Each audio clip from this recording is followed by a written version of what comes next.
soldier of fortune. Gotta walk through a fire for what's important. The warrior's blood through your veins is coursing. Kill for hire, soldier of fortune. The whole world's watching every move. Take your shot, don't act a fool. All you got and all you ever need is one bullet in the chamber.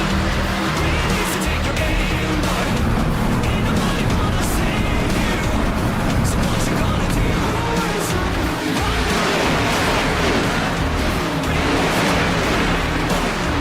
Ain't nobody gonna save you. So what you gonna do? Do or die, you're a mercenary. One of a kind that's your burden to carry. Go and make them proud, do what's necessary. Oh no, do or die, you're a mercenary. Now the whole world's watching every move. Take your shot, don't act the fool. All you gotta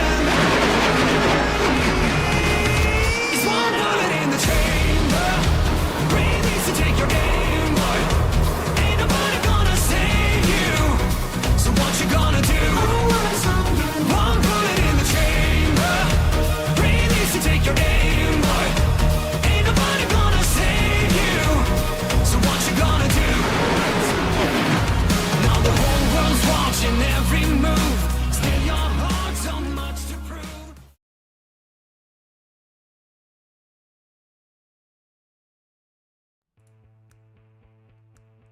It's Thursday. It's time for Mystic Racing League action. I'm Ellis Thomas, joined by Chris Smith and producer Johnny in the Slingshot Racing Media booth. And tonight, we're bringing you race number 20 of the Fall Creek Plumbing National Series, coming to you live from the world-famous Indianapolis Motor Speedway. It's a high-stakes battle at the Brickyard, where drivers will need pinpoint precision every lap around this historic oval. Nestled in the heartland of America, Indy stands as a true coliseum of speed, a shrine where the echoes of roaring engines reverberate through history, earning it the title, the racing capital of the world. It all began with an entrepreneur, Carl G. Fisher, who in 1905 envisioned a grand proving ground for cars. He brought the idea to three colleagues, Arthur Newby, James Allison, and Frank Wheeler, and together they invested $250,000 into what would soon become Indiana's pride and joy. By 1909, after laying down 3 million bricks, Fisher's dream came to life as the Indianapolis Motor Speedway. Over the years, the Brickyard has witnessed both triumphs and heartbreaks of racing legends. Names like A.J. Foyt, Mario Andretti, Jeff Gordon, and Earnhardt echo through the storied grandstands, each leaving a mark on the Speedway's rich history. The infamous yard of bricks at the start-finish line stands as a mosaic of victory and defeat, a testament to the pursuit of speed and the glory that every driver dreams of conquering here. Tonight, one driver will get to kiss those virtual bricks, continuing a tradition started by 1996 NASCAR winner Dale Jarrett. But to earn that honor, they'll have to survive 80 near-perfect laps, because here the margin for error is minute. Miss your mark in just one corner, and your shot at a victory could vanish in an instant. Chris, in case you didn't know, Indy has actually served as a test track for auto innovations, including the first ever passenger car airbag back in 1971. Drivers will be looking to innovate in their own way out on the track tonight, because every inch of every corner matters. Miss one, say goodbye to your spot. What are they going to have to do to achieve the required perfection here at Indy tonight? Well, Ellis, it is the home to the racing capital of the world. It's the home to the greatest spectacle in racing. It is a track storied in history, but it's also a track made for Indy cars. Very, very difficult for these stock cars around here. Big horsepower and drafting down these long straightaways, and extremely technical flat 9-degree corners of banking all around this Indianapolis Motor Speedway. 80 laps for these drivers, 80% of the fuel tank available to them, 26 to 28 laps on a tank of fuel, 6 sets of tires in the pits. Stage racing abounds tonight. It should be a fantastic night of racing for these Fall Creek Plumbing National Series drivers. Chris, lots of stories held inside the confines here at Indianapolis Motor Speedway. We're going to introduce several stories for fans at home to follow here shortly. But before we get to that, it's time for everyone's favorite pre-race tradition. Please rise and remove your caps, if able, for the playing of the national anthem. We'll be right back.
Back here in Speedway, Indiana, it's almost time for the start of race number 20 for Fall Creek Plumbing National Series and Mystic Racing League. Everybody, we've got some stories to set up what is going to happen tonight. We've just got 8 regular seasons races left. Sorry about that.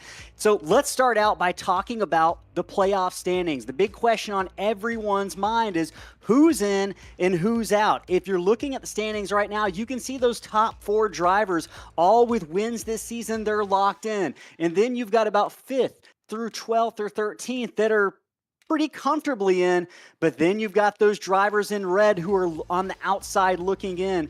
Chris, talk about the pressure that these drivers are experiencing right now with a handful of opportunities left to claim a win, left to claim a spot outright in the playoffs. How does that change your mindset during every single race? No, it changes it significantly. I'm specifically looking right there on the cut line right there. 12th in points, Brett Wren.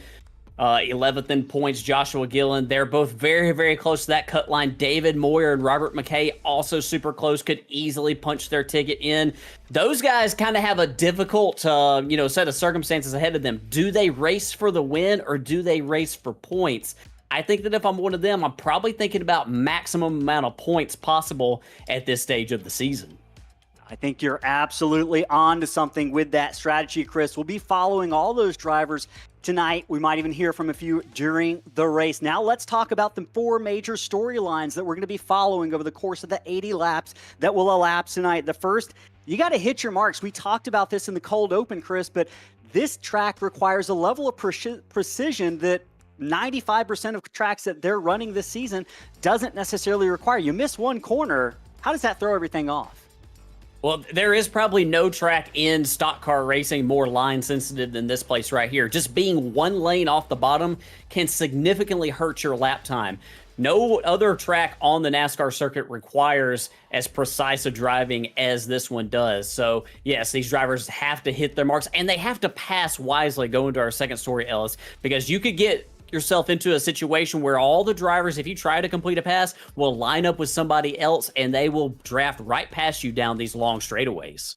And speaking of managing things, Chris, I talked to several drivers on the grid tonight. They're concerned about tire fall off, noting heavy tire fall off. Drivers are going to have to be careful to manage that. That's going to include the line they run, how much pressure they're putting on those tires. We'll be on the lookout for that tonight, which leads us to our final story. We could get some green flag runs, which could bring some drivers down pit road. How difficult is it to make it down pit road without a mistake here at Indy?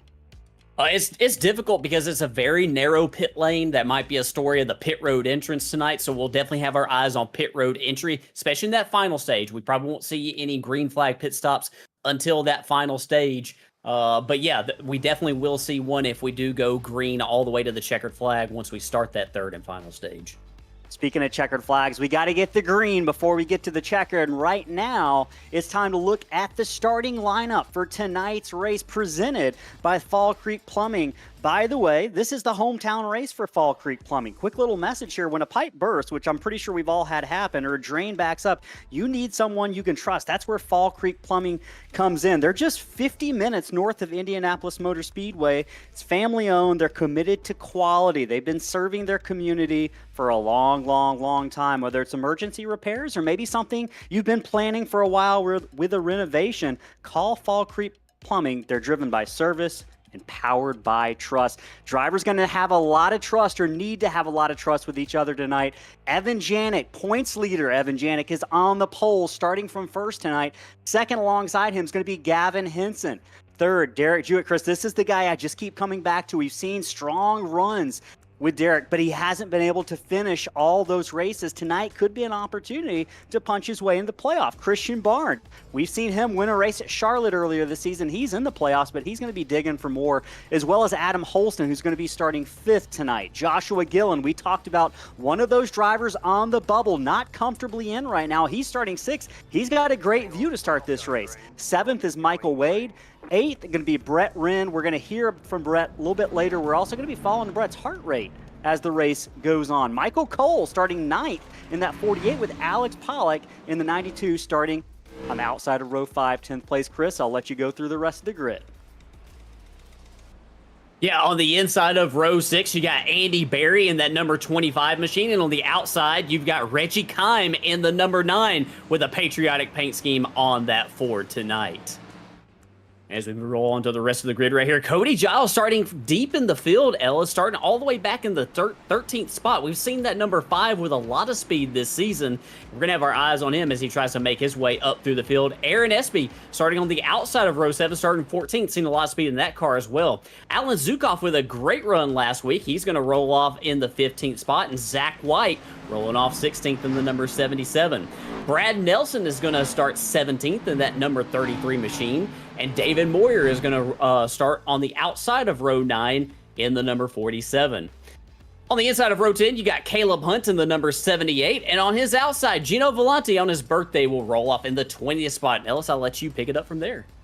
21st is going to be Joshua Thornton in that number 29 alongside Jacob Cochran, who's collected a couple of wins this season. He's going to have to come back from 22nd tonight if he's going to repeat. 23rd is going to be Douglas Wisaki, and 24th, Robert McKay, starting tail end of the field tonight. Now, a couple things we're going to talk about here. Brett Wren, we talked about this being a hometown race for him. He's going to be wearing the heart rate monitor. We're going to pull him into the booth here for a second and see if we can't kind of gauge what he's thinking here. Hey, Brett Wren, this is Ellis, Chris, and Johnny up in the booth. You got a copy? Yeah, what's up, buddy? Hey, man, it's going up here. Maybe not as nervous as you are down there on the grid. Good starting spot for you. Row 4 tonight. You only got 3 rows in front of you. Pretty good view. What is it going to take to get up front, man? You need a win this season to solidify your position in the playoffs and not have to worry about being on that bubble. What's it going to take? You got a chance? I guess we'll see. It kind of worked out in my favor here at the beginning. The 2 guys in front of me lagged out, so now I'm starting row 2 in 4th position, so we'll kind of see how it goes. I had some decent speed, but these corners are really tricky, so you got to be really careful on the throttle on the exit, and then just make sure you don't spin out. What about tire wear? What are you expecting to see from that tonight? Is that going to be an issue? For me, for sure. I always have issues saving tires. I either feel like I'm just too slow and I just really need to get on it, and I just kill my tires every time. So it's just a learning curve for me. Still trying to get it, but we'll see how it goes. I've had a couple last few weeks have been pretty rough, so hopefully we have a good one tonight. This is the hometown race for Fall Creek Plumbing, sponsor of the series, the whole shebang, man. Any messages before we let you go? No, not really, man. I just want to thank Fall Creek Plumbing. I know my boss, we put a lot of time and energy in what we do at work, and he supports us. Me and Chris Mefford, we both do this after hours, and he supports us through it. So definitely big shout out to them. And then always the 5-star racing team, always having our back, and then doing practices throughout the week just hopefully we all get better. So I appreciate you guys, and hopefully see you at the end. Hey, man, good luck out there. Have a good one. Thanks, man. All right, so you heard from Brett, who by a stroke of luck, Christian Barnes, Chris, had a connection issue, dropped out. It's going to move that 24, that red, white, and blue Fall Creek plumbing machine up to the outside of row 2. Chris, are you nervous if you're starting on row 2 here on the outside? Yeah, maybe a little bit nervous because I definitely want to get to the bottom early on here, Ellis. You can get really hung out here, and it's not the fast groove. So, yeah, I'm definitely a little bit nervous. If I'm on the outside, I want to get to that bottom as quickly as possible.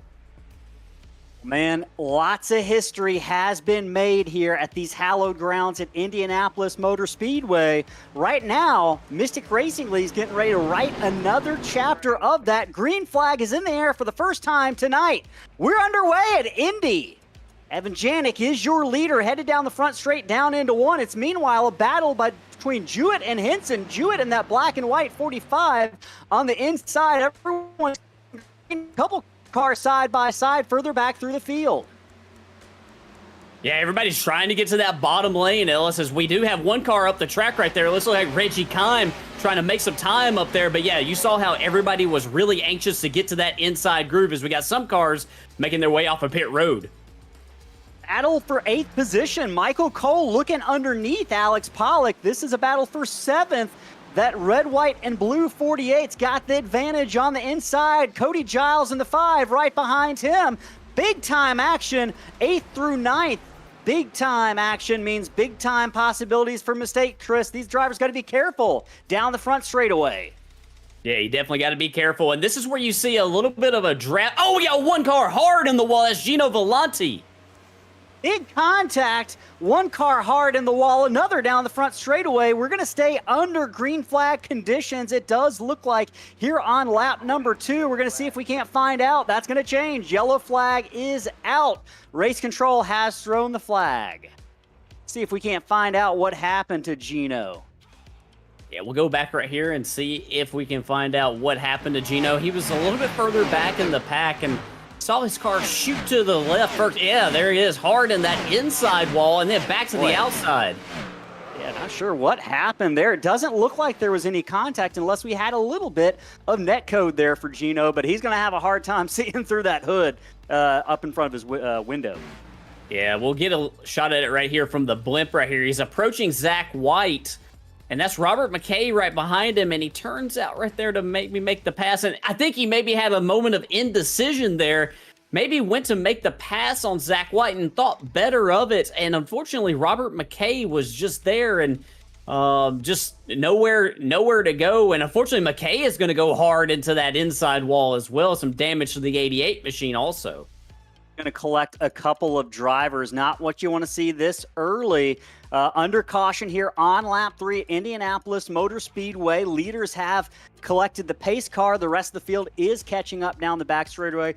Chris, I think it's not much of a gamble to say that we're not going to see green flag pit stops from the leaders here.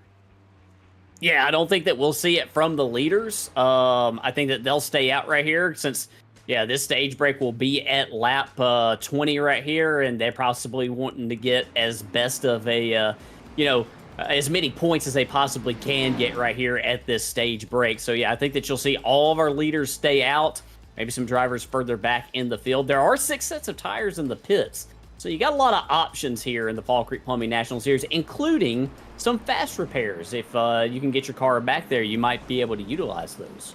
So if you wreck those two guys, Gino, Robert McKay, they're not out of this. If you're a fan watching at home and you're rooting for those two drivers, it's all good. They still have a chance, looking like no one's going to, at least in the top 10, 15, make a pass down to the left to go down pit road. Got a couple laps of caution here. We're going to take that opportunity right now. Talk about, Chris, we're not doing diecast trivia tonight. We're just doing a straight-up giveaway. If you're a NASCAR fan, you might not have heard the name Connor Daly. He has raced in NASCAR, but he's also notably raced in the Indianapolis 500. He's an IndyCar driver. And Chris, where's his hometown? His hometown is right here, Indianapolis, Indiana.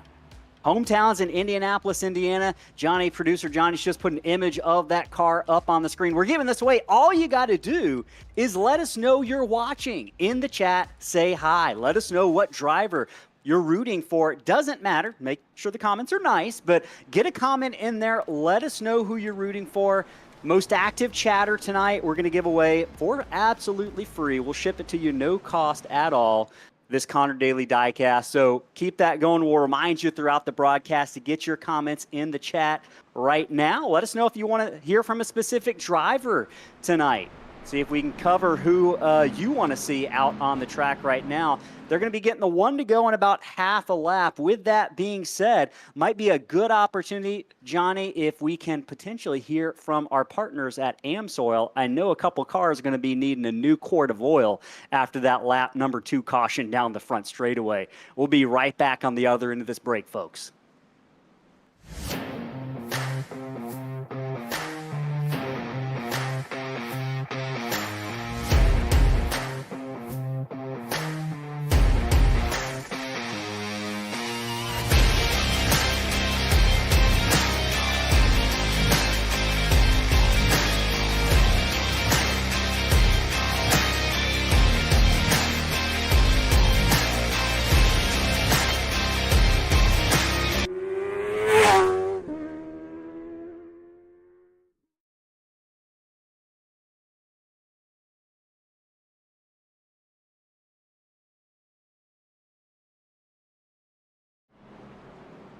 Back here live in Indianapolis, Indiana, getting ready to get the one to go. Drivers going to have to make that choose. Are they going to go high? Are they going to go low? Where are they going to take that restart? They've got to be very clear and concise about where they're going. And you can see them weaving up and down the track. Looks like Evan Janik's going to take the outside with Derek Jewett taking the inside. Chris, this is an interesting strategy call. What do you make of that outside lane choice for Evan Janik here, the leader?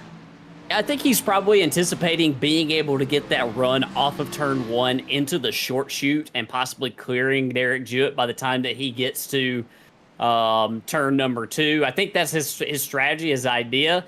It's a bold move because, you know how much of an advantage the inside lane has here at Indianapolis. So, yeah, we'll have to see how it works out for Evan Janik. And if you are going to experiment possibly with a unique choose, this probably is the time to do it.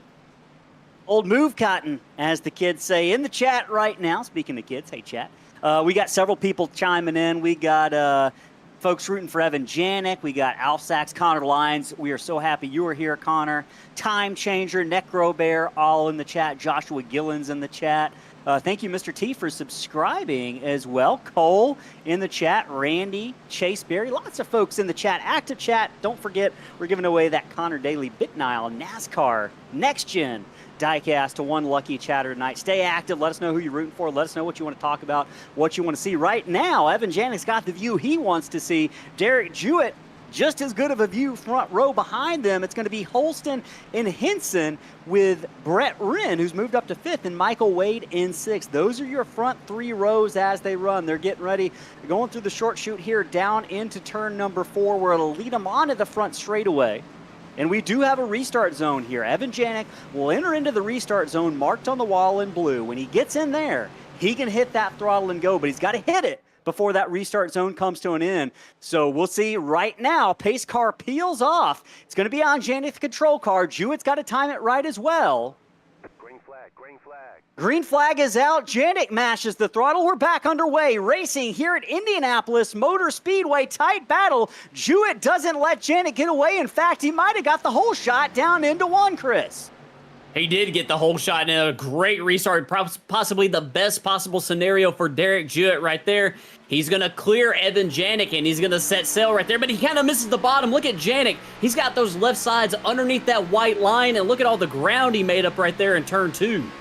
Run for the 71 halfway down the backstretch, getting ready to enter turn number 3. Does Janik take a peek? He does. Jewett says, no, sir, I'll close the door on you. And Janik has to settle for second as they go through turn 3. You can see it upset that car just a little bit and gave way to Adam Holston to pick up about 2 car lengths through turn 4. Definitely did right there. And Evan Janik is going to have to reset right here if he wants to possibly get a run on the number 45 Jewett. We got 1 car out of line right here on the front straight, so that's Cody Giles in the number 5 machine. He is picking them off right here early on in this race. Started outside the top 10, looking to move up into the 7th spot, looking underneath Michael Cole. Cody Giles on the inside, Michael Cole on the outside. We'll see if this battle continues down into turn number 2. The 48 will give way to the 5 of Cody Giles, but further back, there's a battle brewing. That's for 11th and 12th. That's Brad T. Nelson in that Jordan car. That's Reggie Kime on the outside. They've got one car, I believe that's Jacob Cochran in the 84, getting a little bit of a toe off the 33 of Nelson. He's not able to complete the pass right now. With Nelson, I take that back. The 84 does get by Reggie Kime down into turn number 3, now turn number 4. They've settled that battle, and Chris, you can see every single driver is ready to get those passes done very quickly and get back in line. That is how line sensitive this track is. We got a Big crash, Ellis. down the back front straightaway. That's the 91 of Zukov. Looks like Zach White barely avoids contact there, but a heavy cloud of smoke billowing from the back of the number 91 of Alan Zukov. We're going to return to the scene of the crime and see if we can't figure out what brought out caution number 2 on lap 8 here at Indianapolis. Yeah, we'll go back right here and see if we can actually see it in our, Johnny Rapp is going to go back, our producer, and show us what transpired right here. Yeah, the 29, it looks like right there. Oh, some contact from behind. Turned Alan Zukov head on in that inside wall, and I think that is also Caleb Hunt that's going to receive some significant damage as well. That was Joshua Thornton got into the back of Alan Zukov. That is what you call a pass gone wrong. Attempted to make that down the front straightaway and just a little bit of wrong place, wrong time if you're one of the front or back bumpers of those 2 cars involved in the collision. Now, Chris, we talked with drivers on the grid during pre-race. They talked about how tire fall off around lap 8 or 9. That's where you could really start to feel it. You think we might have any takers as the field gets ready to pick up the pace car? Chris, we're still under green flag conditions. Yeah, I we're still thought under that green, brought out the caution. My apologies here. I just assumed with the car on the front stretch in the middle of the track, we might be under caution. I thought wrong, though. We keep it clean and green. We're going to continue to this blistering pace we've got so far at Indianapolis. Now on lap number 9, Evan Janik still scored as your leader. Derek Jewett second, but the battle right now is for third with Henson looking to the inside of Holston across the line. Yeah, when all that was going on, Evan Janik did get back around Derek Jewett and move back into the lead right here. And here comes Gavin Henson looking to complete the pass on Adam Holston. This is Gavin Henson right here, possibly an opportunity race for him to secure a playoff spot, though he is sitting very good in the points. Of course, Adam Holston already in right here. The 8 car a little bit further up the track than what I think he possibly wants to be right there in turn 2. Adam was one of those drivers I talked to in pre-race who mentioned how sort of free these cars are. They kind of caught them by surprise, I think, how loose they are, especially on corner exit here at Indianapolis. So when you think about Indy, Ellis, you normally think about the cars pushing, getting really, really tight. But I heard a lot of drivers talking about how free these cars are around here. Just that much added pressure. Holston trying to put the pressure on the back bumper of that number 39 of Gavin Henson.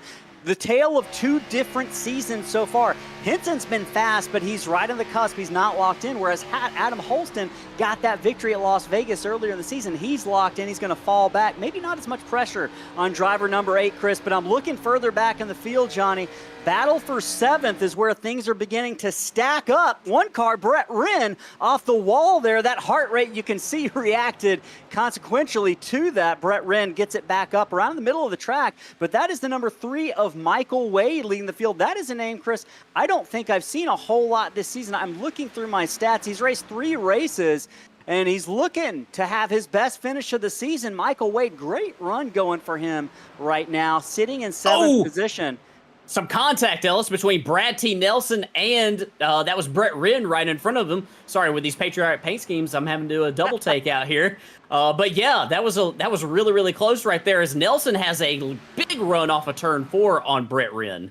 You're going to see if he can carry that momentum to the outside across the line. Nelson is going to clear Brett Wren across the starting line as they go down into turn 1. Brett Wren might take a look. He thinks better of it. Both drivers about a lane up off the bottom of the track. They're going to circle through turns 1 and 2. The battle continues. Brett Wren seeing if he can pick up any momentum on that 33, but he gets into the wall again. Wren, hard contact off at turn 2. Take a look if the heart rate climbs, if he remains calm, cool, and collected. Several drivers looking to go around Wren. That is Alex Pollock. That's the number 25 of Andy Berry. They're going to take advantage of that wall collision that the 24 just took part in, with Reggie Kime looking to see if he can seize momentum as well from Brett Wren as they head through turns 3 and 4. Yeah, Andy Berry right there in the 25 getting all kinds of crossed up, but he keeps it straight. Brett Wren right here looking to the inside of Alex Pollock, wanting to reclaim that spot right there. This is a battle right here for the 11th position. Wren wants it, Pollock had it, and Pollock is going to lose out right here entering turn 1 on that high side, but I don't think Brett Wren's going to be able to clear him right here as they make their way through the short chute. Give credit to that 92. He was aggressive on entry, but at the same time on that outside, Chris, he gave at least a car width berth to the 24 of Wren, and it paid off. You got to be careful, right? If you're on the outside, you mentioned these cars can either get loose or they can push. Drivers can be complaining about loose conditions, but that could cause a car to wash up the track pretty quickly. And I think we were lucky there that both drivers showed a bit of discretion and calm mentalities. Yeah, absolutely. And, sometimes that's exactly what it takes, especially on a big track like this where you have to be patient. It can be very difficult to pass. Meanwhile, we do have a pass going on right here. This is a battle for the 7th spot. Michael Wade wants it from Jacob Cochran, and he's going to get it as they enter turn 1, but he overshoots the corner a little bit. Cochran was pretty disciplined right there on the throttle and the brakes. But both of them are up the track this time a little bit higher than what they want to be, and that's going to open the door up for Brad T. Nelson to get a run on both of them. You just saw it, fans at home watching. That's what we've been talking about in the pre-race and the early stage of the race. Drivers can very quickly lose momentum with one wrong move of the wheel or move of the throttle pedal, and you saw the number 3 there. Michael Wade fell victim to that with Jacob Cochran and Brad T. Nelson both getting by. Meanwhile, battle for 3rd place going on. Gavin Henson and Cody Giles. It's actually a battle for the 2nd position. Giles down to the inside in that blue and white number 5. He's a 3-time winner this season, looking to make it number 4 as he sails down into turn 1, looking to get that bottom line going there, getting as close to that white line as possible. Henson not too far behind, now just a car length back, headed through turn 2. Yeah, we saw Derek Jewett tag the wall on the exit of turn 4. Don't see a whole lot of damage to the right side of that Ford Mustang, but that definitely killed his momentum down the front stretch right there as Cody Giles has a momentary connection blip right there. But, I think that if you've been watching in Cody Giles' limited program that he has had so far this season, the Fall Creek Plumbing National Series, then you're not at all surprised by the speed he has in that number 5 machine. He is always on the gas, and he is always, up there near the front. Maybe he doesn't start there, but it doesn't normally take him very long to get there. And here he is right here in the 2nd spot. Got 3 seconds up the road to the race leader, Evan Janik, so it's possibly going to be hard for him to, catch him before the end of the stage. But he's going to have some good track position possibly once stage 2 begins.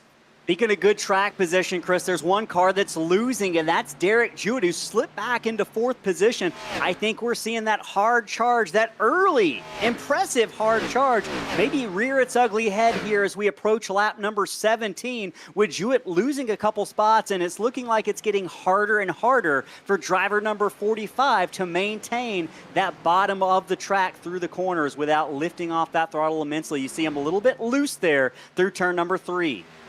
Yeah, he drove it in. He got to the bottom a little bit quicker, I think, than maybe he wanted to. See both of them right there up the track a little bit. When we say up the track, I mean, it does look like they're on the bottom, and here comes the 8 of Holston looking to make the pass, where I think most drivers, Ellis, I think they want to have their left fronts, their left sides below the white line and above obviously the grass.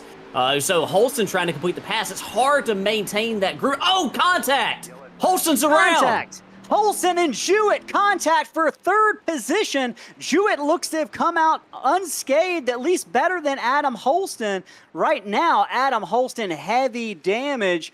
We're going to find out what exactly happened there. It's going to put us under caution number 2, lap 17 of 80. This, I believe, Chris, will be the conclusion of stage number 1 unless we get a 1-to-go restart. But right now, let's see if we can't figure out what happened as we watch. Yeah, and Holston's entry, unfortunately, was kind of shallowed up by trying to make the pass, and he was getting tight, I believe. I believe that car was pushing up right there, and he's going to go hard into that inside wall. And I think he had to breathe out of the throttle in order not to hit the wall. And unfortunately, that number 45 of Derek Jewett was right behind him. And the contact ensued right there. Both those drivers have a ton of damage to both their machines. We'll see if we can go back right here and maybe get a different look at it right here. Here we are on board with Derek Jewett as we got some interesting things going on under caution here. We'll have to go back and look at that here in just a second. Yeah, and there's the contact with Jewett in the wall right there from Adam Holston's perspective. And yeah, I think he just had to breathe it right there to keep from hitting the wall, and Derek Jewett was just right there, unfortunately. We're going to go back right here, and we'll try to do our little, if our producer Johnny Rapp wants to try to do this, we'll try to do our little our side-by-side thing. Unfortunately, I was a little bit off right here, but Reggie Kime has a lot of damage, and something I think happened here.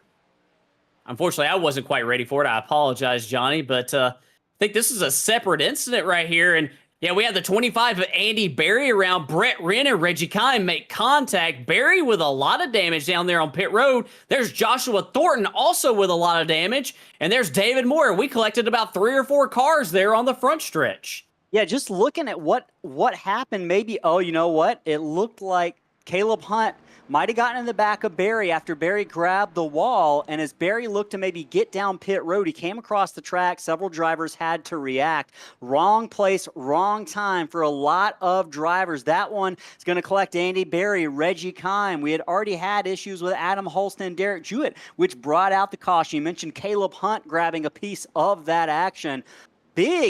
Big crash here on lap number 18, not only under green, but one under caution. And Chris, when you talk about it takes a while for drivers to pick up the pace car. That's something we didn't really mention during the pre-race, but this does present an interesting kind of scenario for drivers as they attempt to catch the pace car. Speeds are still high right now.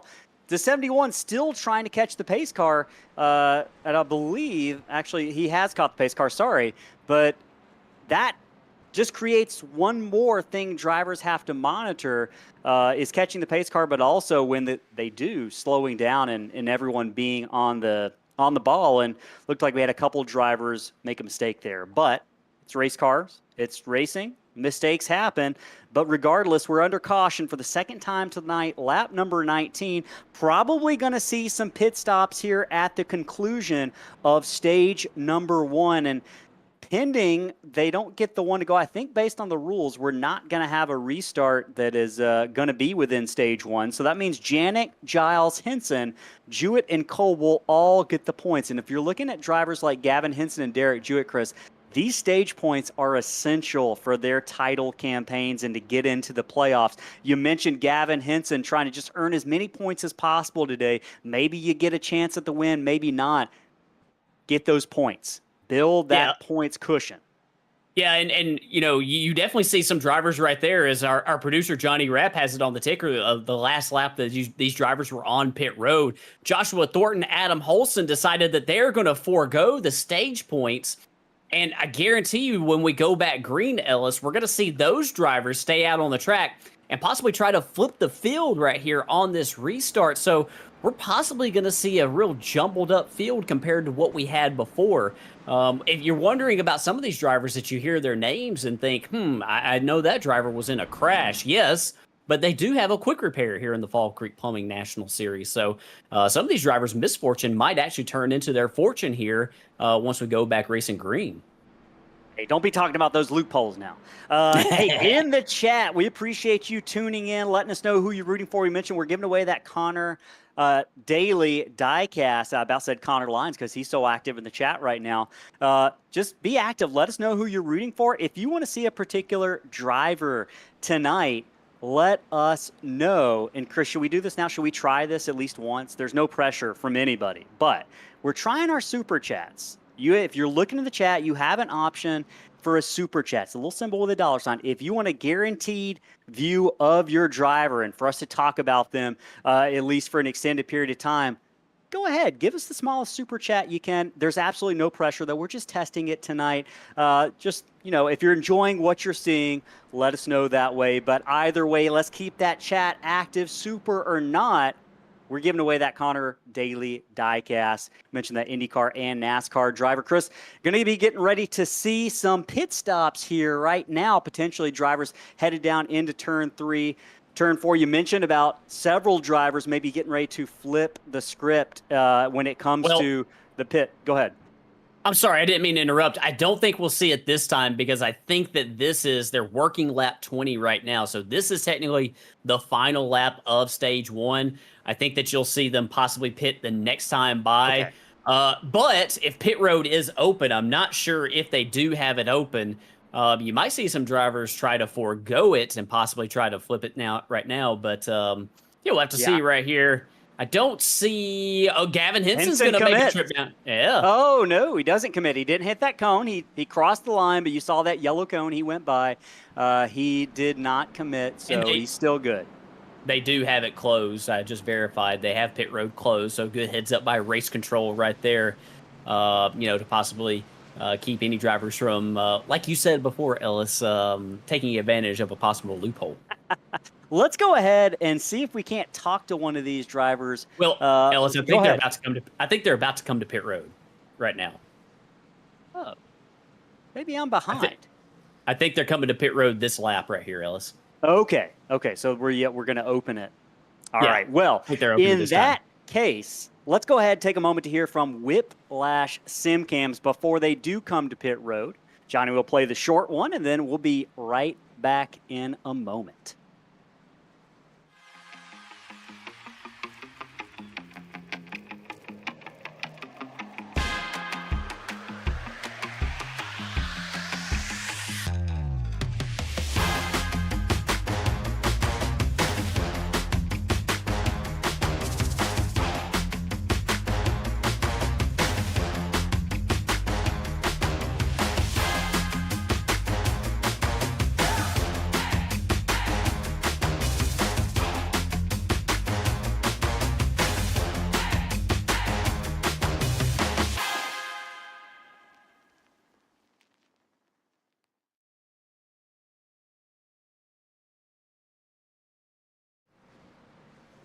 Back here from Speedway, Indiana, race number 20 of the Fall Creek Plumbing Series. We're about a quarter of the way through. Stage 1 is ended, but we're coming to pit stops potentially as pit road opens for the first time under this extended stage-ending caution that erupted between Adam Holston and Derek Jewett. We're going to hear from one of those drivers shortly, but right now they're coming down pit road potentially. Let's see if drivers make that left-hand turn and commit to that yellow cone. Evan Janik mashes that throttle to try to gain as much ground as possible.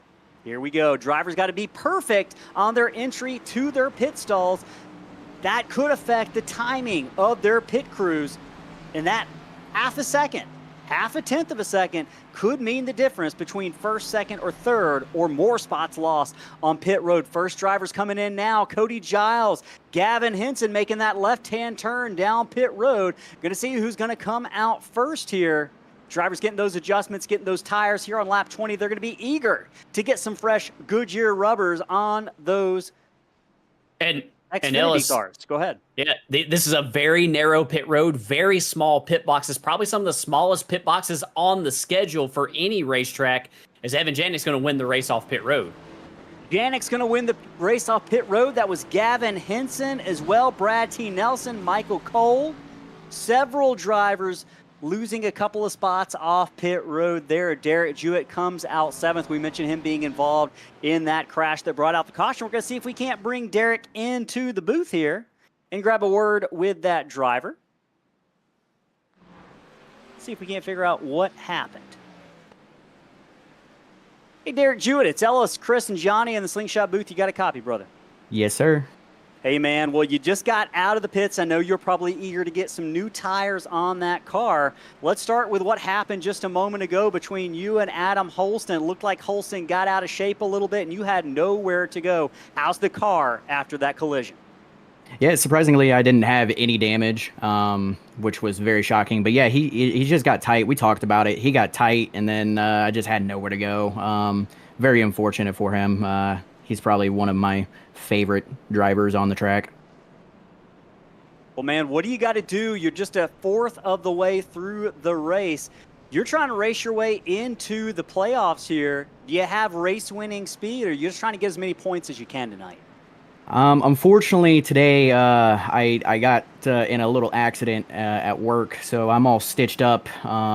So almost lost a big chunk of my meat, my leg. So I don't know if I got the speed just because it is my driving leg, but I'm going to try. I'm in a lot of pain. I think I ripped one of my stitches out when I hit the 8, not going to lie. But I think the CHGO car can get to a top 3. I got to the lead, but I don't think I got the speed for it. But we're going to try. Iron Man Derek Jewett, you heard it there. Good luck. We might be talking to you at the end. What channel do you want me to move you back to? Chat 4, whatever's empty. Race Chat 4. I got you. Good luck, buddy. All right, so you heard from Derek Jewett there, folks.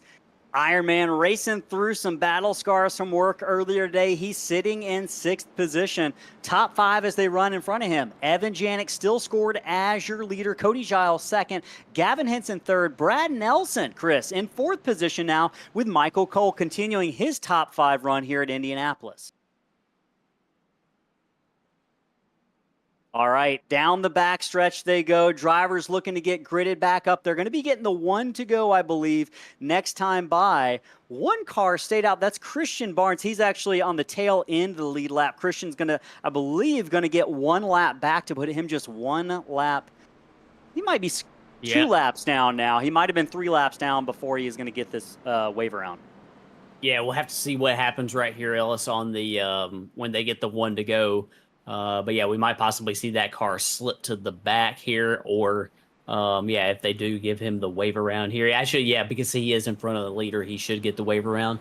I'm showing Christian Barnes as being on pit road 12 laps ago, so I bet he's been in max fuel save conservation mode as he's now going to go around the pace car as a means to try to possibly get as close as he can to the end of this stage on his tank of fuel.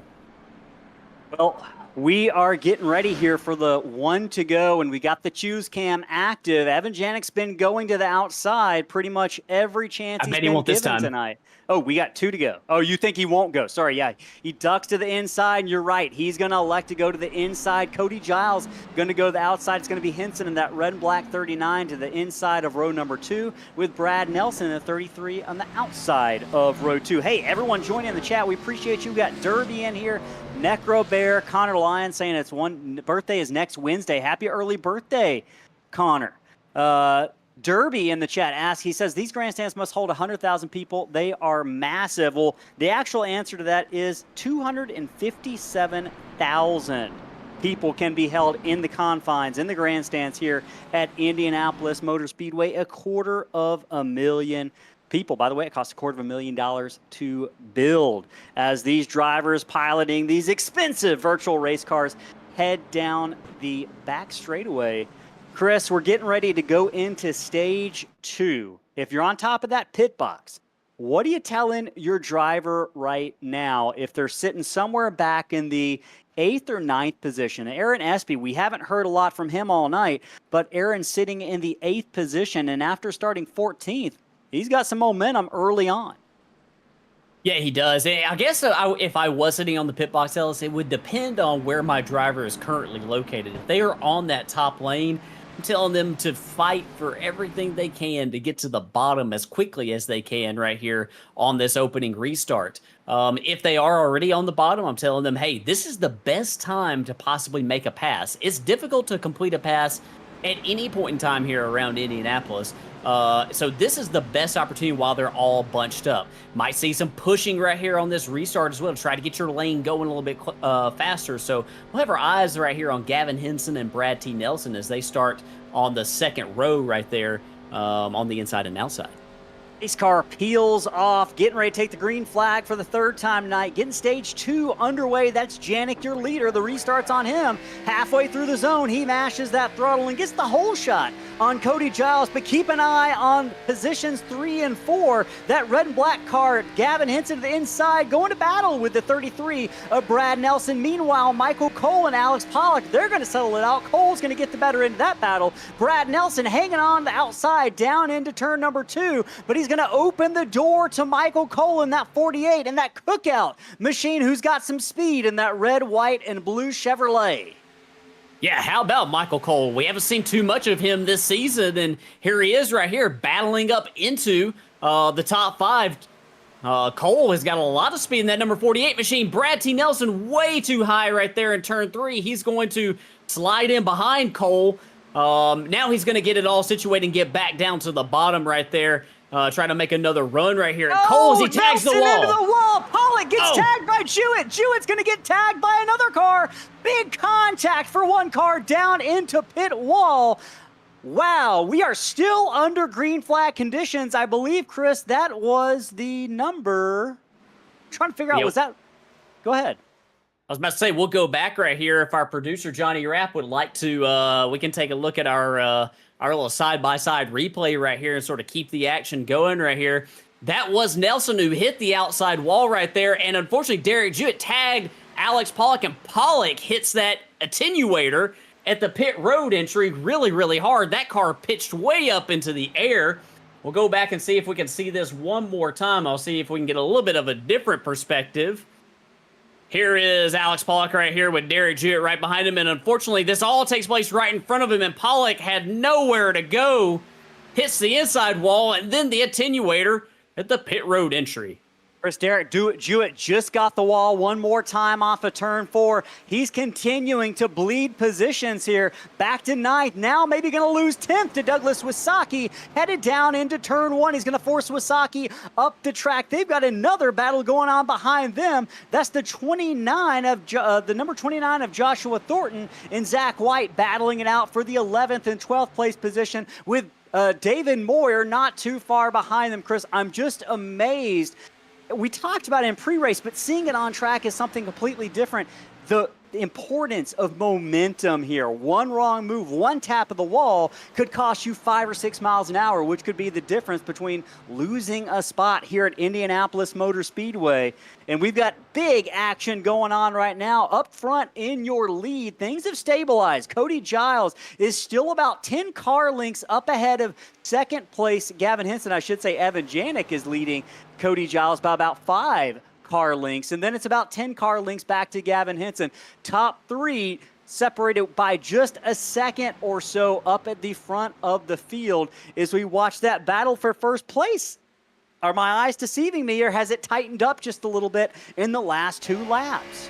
It definitely has right there. As you can see, Evan Janik trying to break the draft down the backstretch.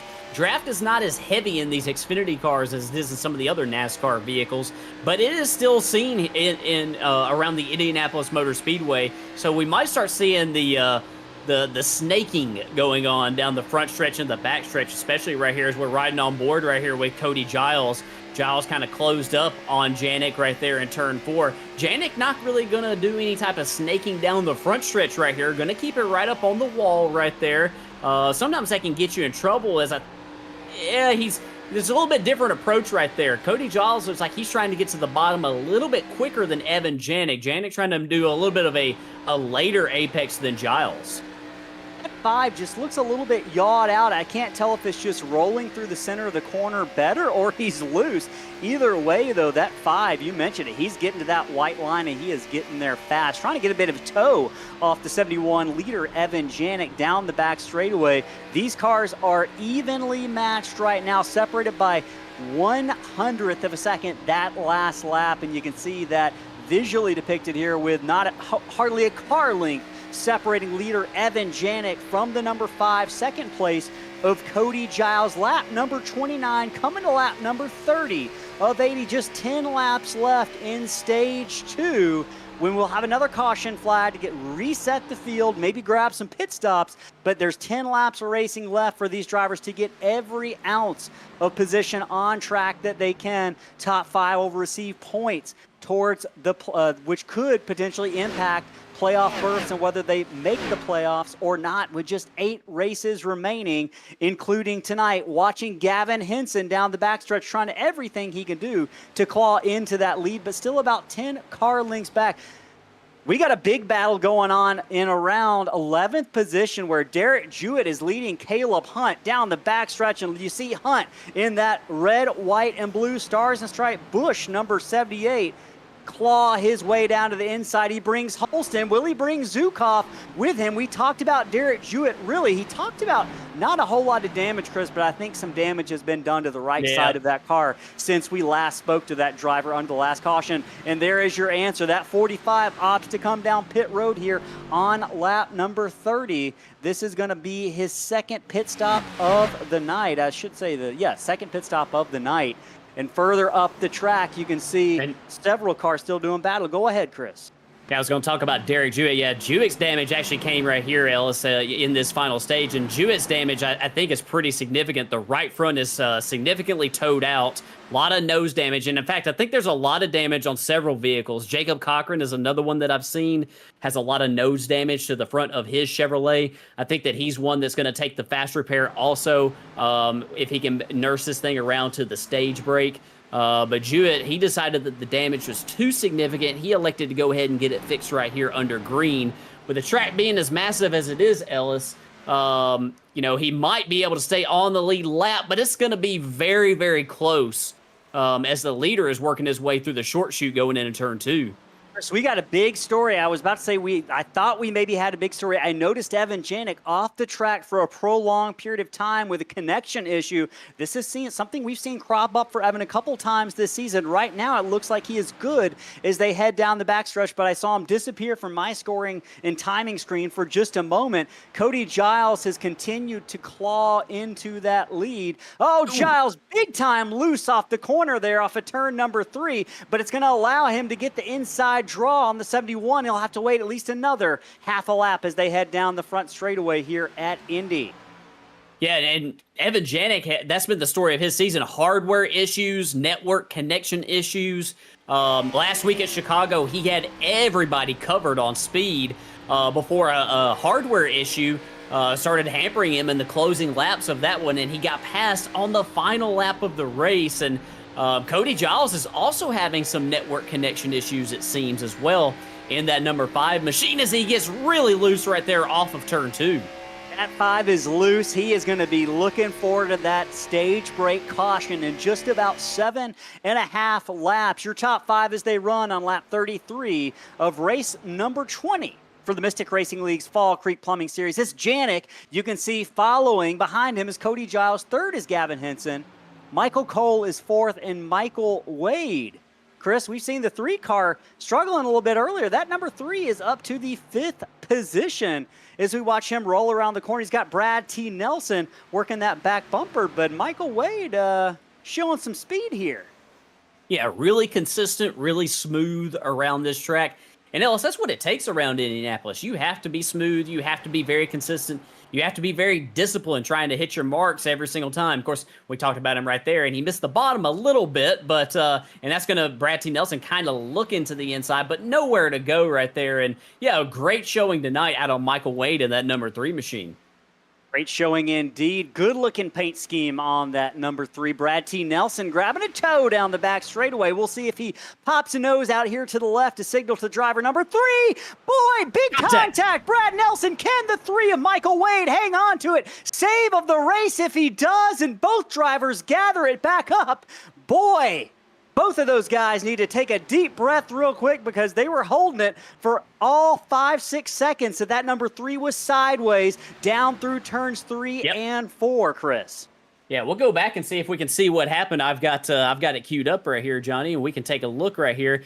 This is Michael Wade right here in front of Brad T. Nelson. Nelson kind of oh yeah, they just had a disagreement on corner entry speed.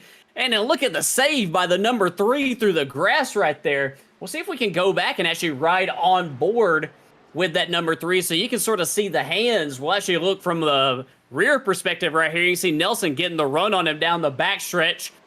Closes up on him right here.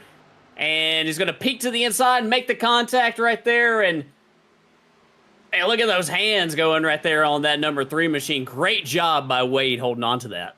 Michael Wade, whale of a job saving the car right there through turns 3 and 4 in that number 3. Looking further back through the field, Chris, Cody Giles, this is the battle for the lead has not gone away.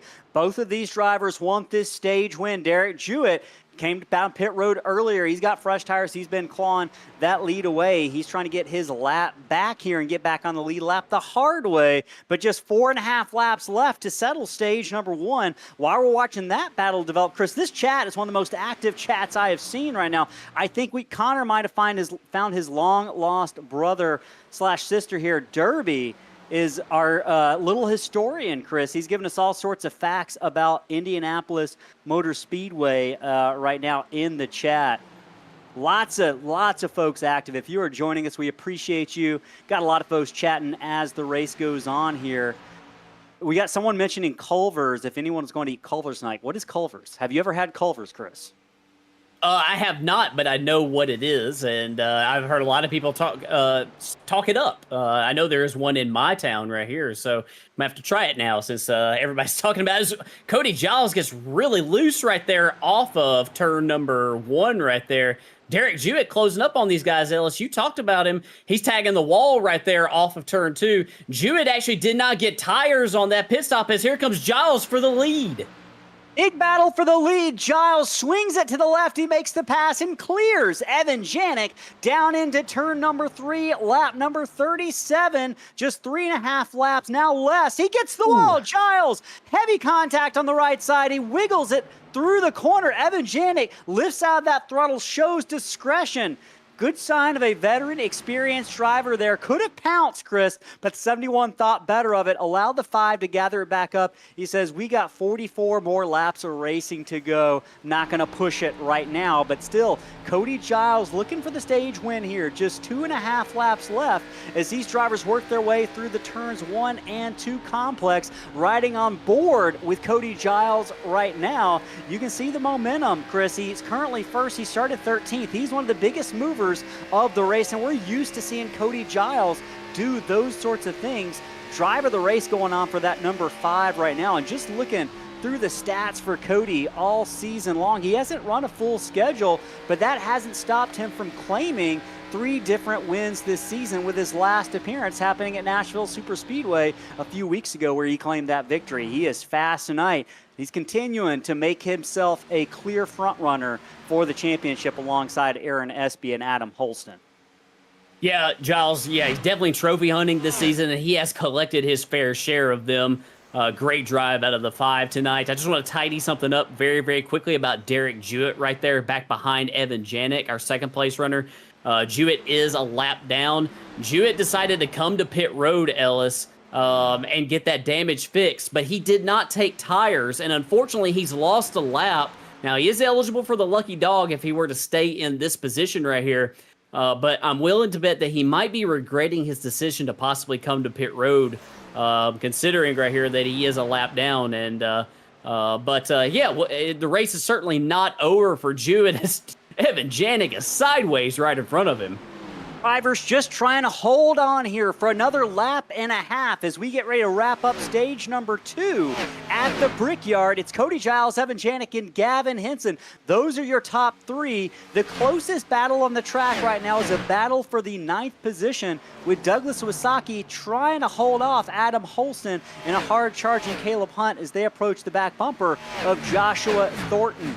Right now, Thornton in that blue and white number 29, about 5 car lengths out in front of Douglas Wasaki, who's also run a part-time schedule, but has shown a lot of speed and had some brilliant moments this season, especially on some of the road courses. We're seeing that technical prowess pay off tonight at Indianapolis. Big run coming for Wasaki off of turn 2, down to the back bumper of the number 29 of Josh Thornton. It looks like he's got a better line onto the backstretch, Chris. Yeah, Wasaki right there, poking the nose right there to the inside, but he's going to get back in line right here down the back stretch as our race leader, Cody Giles, comes off of turn 4, and he will receive the green and white checkered flag right here to collect maximum stage points. Stage 2 in the books now. Cody Giles claiming the victory here in Stage 1. We'll wait for the top 5 to cross the line before the race controller throws that yellow flag. It should happen any moment here, and there it is. We are under caution. Halfway through the race, we're done with Stage 2, meaning we're entering into the final and third stage. But first, we're going to see some potential pit stops here. Cody Giles is your winner.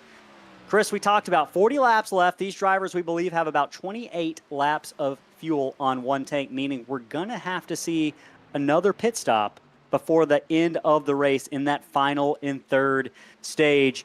If you're driving 4th or 5th, 6th, maybe even further back, is there anything you can do here to shake it up and maybe change that pit strategy and flip it a little bit?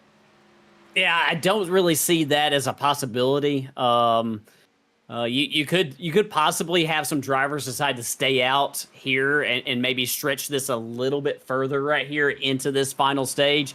But I don't really know what type of an advantage you would have with that, to be honest with you, Ellis, since there are so many laps to go left in this thing, just past halfway. I think that you're kind of set with the stage numbers being what they are and the fuel tank being what it is. If you were to stay out right here on this, on this stage break, I just think that you would get gobbled up on the restart. Good points all here. Chris, you make a much better crew chief than I would. That's all I can say right now.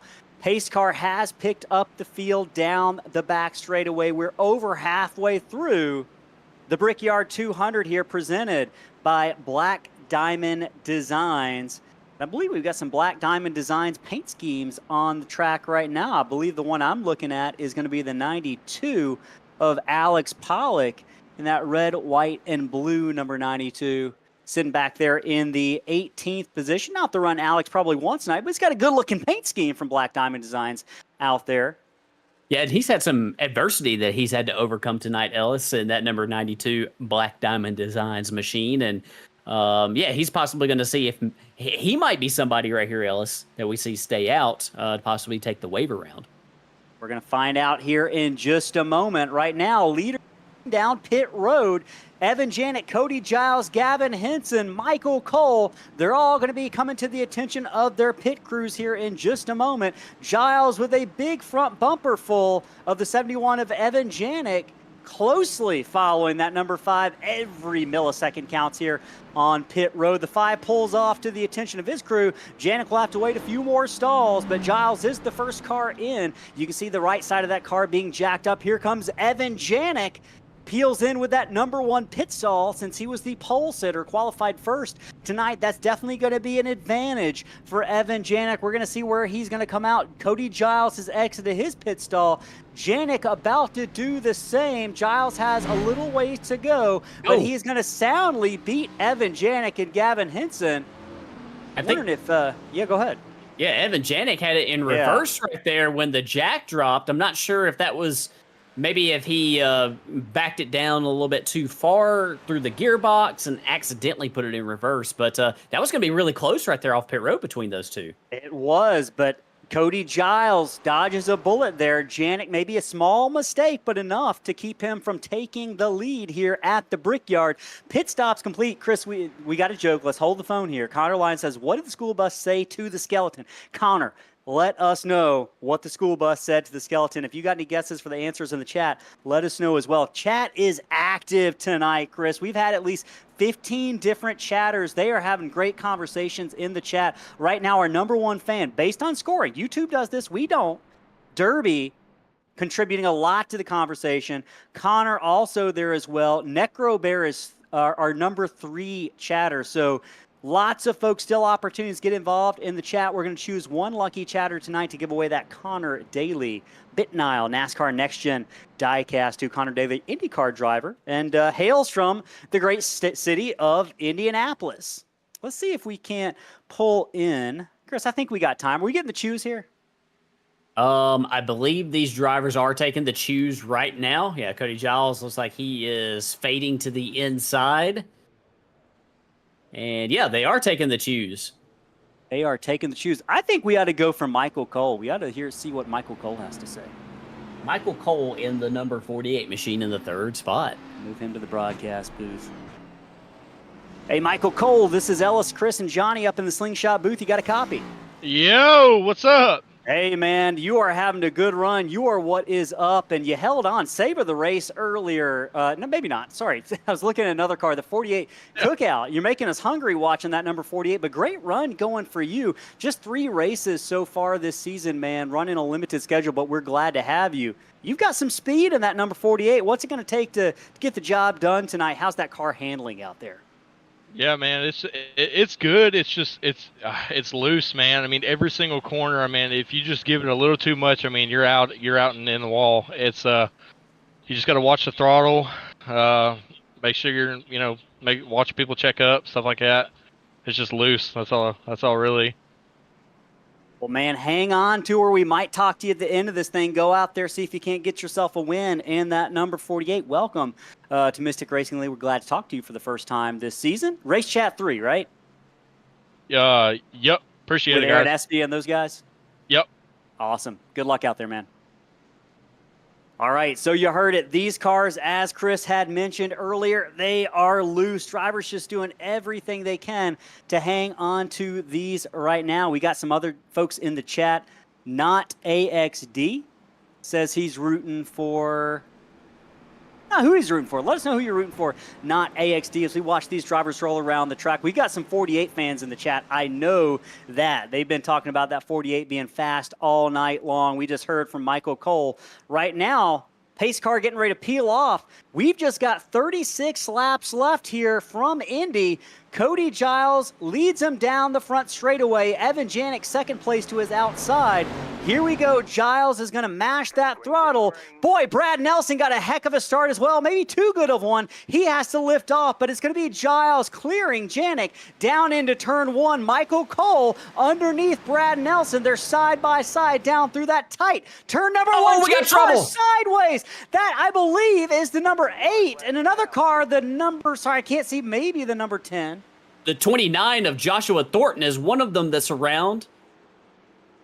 See if we can't figure out what happened. They're looking for other cars maybe involved in that carnage down through Aaron the turns Espy. 1 and 2 complex. That was that black car I was looking at. Couldn't figure out what number it was, but you're right. That is Aaron Espy.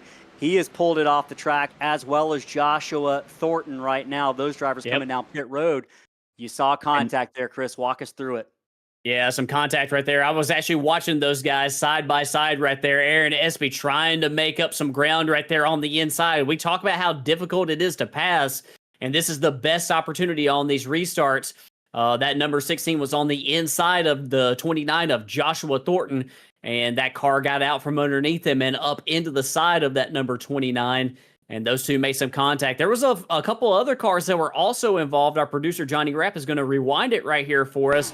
We see right here, Espy on the inside of the 29 right here of Thornton. Yeah, it's just really, really close, really tight right there. Man, Aaron was doing everything he could right there to hang on to it. It's like he made some contact with another driver as they came down the hill. I also saw the 39, I believe it was, of Gavin Henson, Ellis.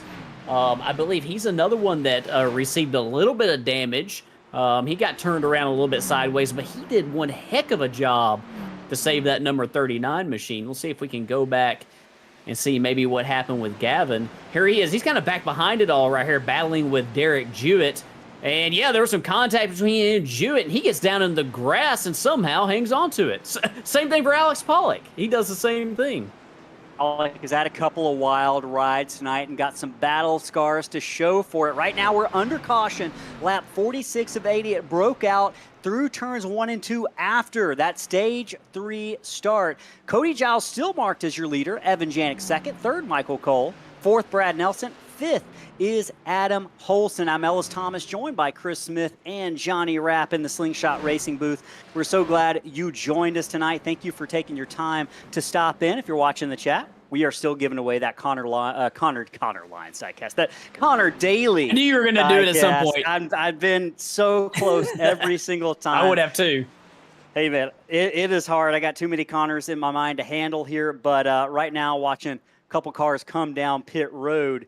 In the chat, Chris, I don't think we've ever gotten over 44 concurrent viewers. Right now we've got 34. If you're watching, whether you're on your phone, your computer, send the link to someone else. Just get them in here to say hi. It's not going to hurt your chances of winning the diecast. Let's see if we can't get over 44 viewers live in the chat right now, rooting on y'all's favorite drivers to watch Alex Pollock on pit road. We know we got some 92 fans in here right now trying to get as much damage repaired and get that 92 rolling again. Chris, looking through the rest of the field, shout out to Zach White and that number 9, or that 77 car running in the 9th position.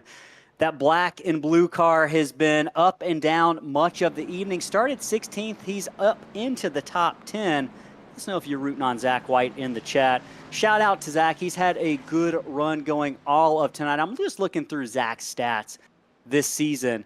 It's been a season of ups and downs, but the good news for him, he's on an upward trend. Chicago Street Course had a really solid finish of 8th position, one of his best finishes of the year outside of Talladega, where he finished 2nd. Zach had a great run. He's continuing that momentum from last week at Chicago. You can see his moves through the race. Started 16th, currently in 9th. He's been as low as 20th, so lots of passing tonight for the driver number 77 in that black and blue machine. Yeah, and Ellis, you talk about the finish that he had last week at Chicago. Yeah, that's a great performance for him, and great persevering drive for him in some very difficult circumstances. So yeah, hadn't had the success that he probably wants to have this season, but did a nice job last week of staying out of trouble, staying out of the barriers, and finding himself around at the checkered flag. Well, we got about 32 laps between us and the checkered flag right now. They just took the choose cone. And Chris, Cody Giles takes the inside. Evan Janik is going to be on the outside. Michael Cole continues to lurk back there in that 48 in 3rd place. Driver number 33, Brad Nelson, 4th. Chris, Adam Holson has clawed his way back up to the 5th position after an early incident with Derek Jewett. He's come back from that. Caleb Hunt, shout out to driver 78 outside of row 3, going to be starting in the 6th position on this restart. He's had some speed. Caleb started back in the 19th position, Chris. That 78 has been moving. He's carrying the American flag on board with him tonight. And speaking of American flags, let us know you got plans for fireworks. How do you celebrate the 4th of July just tomorrow? Chris, I can't believe it is already here. But it's going to be exciting. It's a great holiday indeed. Do you shoot any fireworks off yourself? I used to. I'm not as much into them anymore because, I don't like, how scared some dogs and cats get. I kind of, it's a little bit of a soft spot, I guess, for me. But I do enjoy, grilling, hanging out, possibly going for a dip in the pool, all the fun stuff that you'll do on the 4th of July. I will sit at home. My favorite tradition, my wife hates it. Watching the Capitol 4th every 4th of July. Right now, though, we're getting ready to see some fireworks on the track. Just 30 laps roughly remaining here in the Black Diamond Designs 200 from Indianapolis. Cody Giles getting ready to take that restart. He mashes the throttle. Janik might have spun the tires just a little bit. Giles gets the whole shot down into 1. Meanwhile, the battle is for 3rd. Brad Nelson on the outside. Michael Cole on the inside. That settles itself out pretty quickly, but further back, it's a bit of a hornet's nest all the way back with Zach White, Douglas Wasaki, the number 84, Jacob Cochran, 3 wide, Hinson, Cochran, and White. Can they hold it? One driver's going to have to blink. They're going to have to lift. Oh, we made it. Jewett's going to take him 3 wide again through the corner. Hang on, They're Zach. not done. You're not done. You're not clear. Zach White smartly lifts out of the throttle, but big action early on in this restart on lap number. Yeah, he Most, didn't yeah, go want. ahead. I'm sorry, I didn't mean to interrupt. I think you were kind of cutting out there, Ellis. Yeah, he did not want to. He did not want to have any part of that action right there. He's loose right here off of 4, but he's gonna save it. Oh boy, almost contact. Looks like Reggie Kime might have grabbed the wall off of turn 4. Once again, he almost closes the door on Alan Zukov there in the 91, who had an earlier collision, but this is a hornet's nest back here. Zukov, Kime, now the 25 of Andy Berry. Kime in the wall. He's going to take Josh Thornton with him. Thornton gets down to the inside, but that 9 is experiencing a lot of trouble right now, and a lot of in that red, white, and blue number 9. Chris, unfortunately, it's not Kime time. No, unfortunately, it's not. It's Joshua. Thornton's in the wall. The 47 of David Moyer. Close contact as they went down the back straightaway. We're still green flag racing. The track is open. Drivers continue full speed. They're going to have to gather it back up, but we are still under green flag conditions. Race controller has elected to keep things green. Down the front straightaway they go, and we're going to see if we can't figure out what happened to Thornton and Moyer there as they went down the backstretch, Chris. Yeah, we got it queued up right here. We'll see if we can go side by side right here. And see, that is Thornton side by side with Moore. And yeah, they were really close down the backstretch. And I think it was mainly just a failure to communicate right there as they were headed towards turn number 3. We'll go back right here and see if we can get this from a little bit different perspective. There's Thornton kind of behind Brett Wren. He's got a fresh car after getting some damage fixed, and he's really pushing. Oh, yeah, and they kind of rubbed doors. That was a disagreement over space right there. Don't know if there was a little bit of hard feelings right there, but unfortunately, Joshua Thornton getting a little bit more damage to that 29 machine. We remain under green. Big battle going on for 7th position. Gavin Henson, Adam Holston, Derek Jewett, and now Jacob Cochran all joining the fray down here into turn 1. That red 39 is Gavin Henson trying to work his way into the playoffs. Jewett gets a little bit out of shape there into the wall. Cochran has to dive to the left to avoid contact into turn 2. He's able to do so and lives to fight another day. Those drivers are going to settle it, but you can see just how loose these race cars are right now. Yeah, Jacob Cochran is somebody who I think he took his fast repair on this most recent caution, or on the stage break caution, I should say. He's got that damage fixed. I don't know if he has race winning speed tonight that we've typically seen out of that number 84 machine, but he definitely has a lot more pace in that car than what he had before when he had all that nose damage. I think a lot of cars have damage tonight as we watch Jacob Cochran duck out here. Try to make a move on Adam Holston across the start-finish line. It's going to be Holston on the outside, Cochran on the inside. Holston smartly gives up that position. We mentioned in the pre-race stories, Chris, line choice, setting up your passes. Jacob Cochran did it beautifully there, and Adam Holston kind of followed the driver code and gave way. These corners are too tight to take it too wide for too long. We got some blocking going on right here for the lead. Here comes Janik. Giles was trying to hold him off. Janik has position. Giles and Janik. Big contact. One car head on into the wall. Giles is going to get the worst end of that. We are still under green flag racing conditions. Janik and Giles, your 2 leaders, collide. They've been 1 and 2 all night, but Cody Giles is now back to the 13th position. He's got connection issues. Meanwhile, Chris, Evan Janik continues in the lead. Not sure what happened there. We kind of cut out, but we'll see if we can't find out on the replay. Big contact. That changes the game. And we got some contact right here between Gavin Henson and Michael Wade. Henson's going to hang on to it, and he's going to complete the pass right here, possibly into turn 2. He's got a hornet's nest behind him. The 3 of Michael Wade's going to pull the crossover down the backstretch. He sets up Henson. Henson draws it a little bit to the left to make the 3 uncomfortable. He drags it back up to the right. He's going to be on the outside down into turn number 3. Wade's going to win that battle. Gavin Henson might try to cross him over. Better yet, on the exit here of turn number 2. One car loose. That was a little bit further back. I believe that was Caleb Hunt in that number 78. He continues to fight back there in the 8th position, or the 9th position. These drivers settle it out, but this battle is not dying away quite yet. Michael Wade just trying to hold on to that position. Gavin Henson. Chris, is it just me or we had a bunch of connection issues tonight? Yeah, it seems like we are having a number of them. Trust me, I understand these drivers' pain. I've been dealing with them myself here on the service here for about the past month. But yeah, that's very unfortunate for some of these drivers. Oh boy. I don't know if, yeah, here we go. I don't know if that contributed with the crash between Janik and Giles, but I don't think it helped things by any means. Chris Connor is not happy in the chat as Cody Giles was taken out of contention just a few moments ago there. Lots of drivers battling. You're watching the battle for 4th position.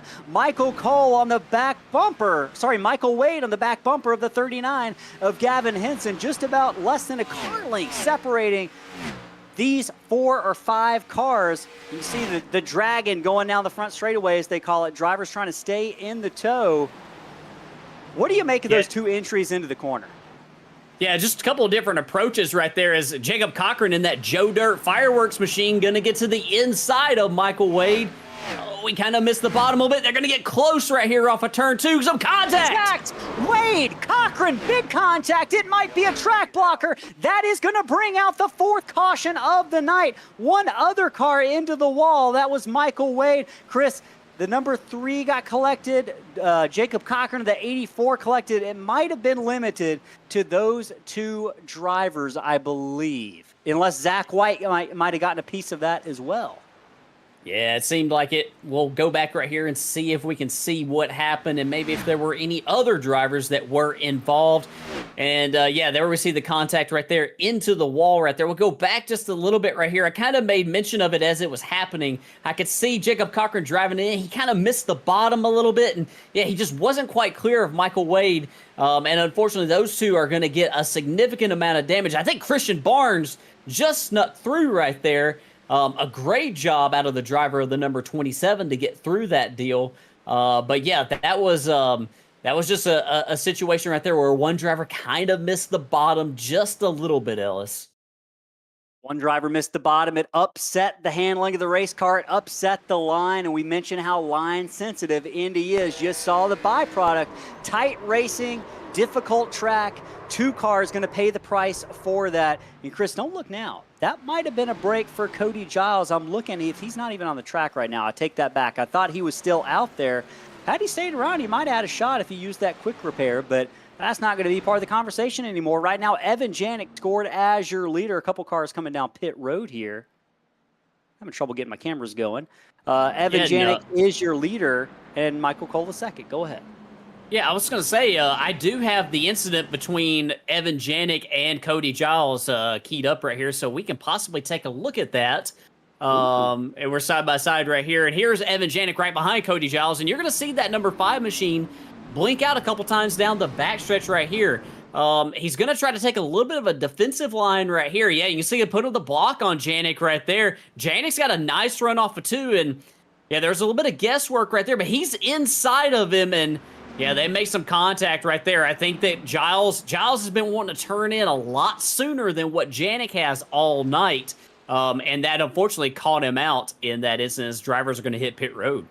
Drivers hitting pit road. Evan Janik, Gavin Henson, Derek Jewett, Michael Cole, Adam Holson, all coming to the attention of their pit crews. Janik was the first one down. We're watching him right now as the right side of that car has been lifted up, getting some fresh Goodyear tires on it. Chris, this is going to bring us, I believe, to the end of this race. Drivers should not have to stop again for fuel. It's going to be Janik, Cole, Brad Nelson, Gavin Henson, and Derek Jewett are going to be your top 5 off pit road, with Caleb Hunt not far behind them. Chris, I was just looking to see if Cody Giles was anywhere to be found in the Discord right now.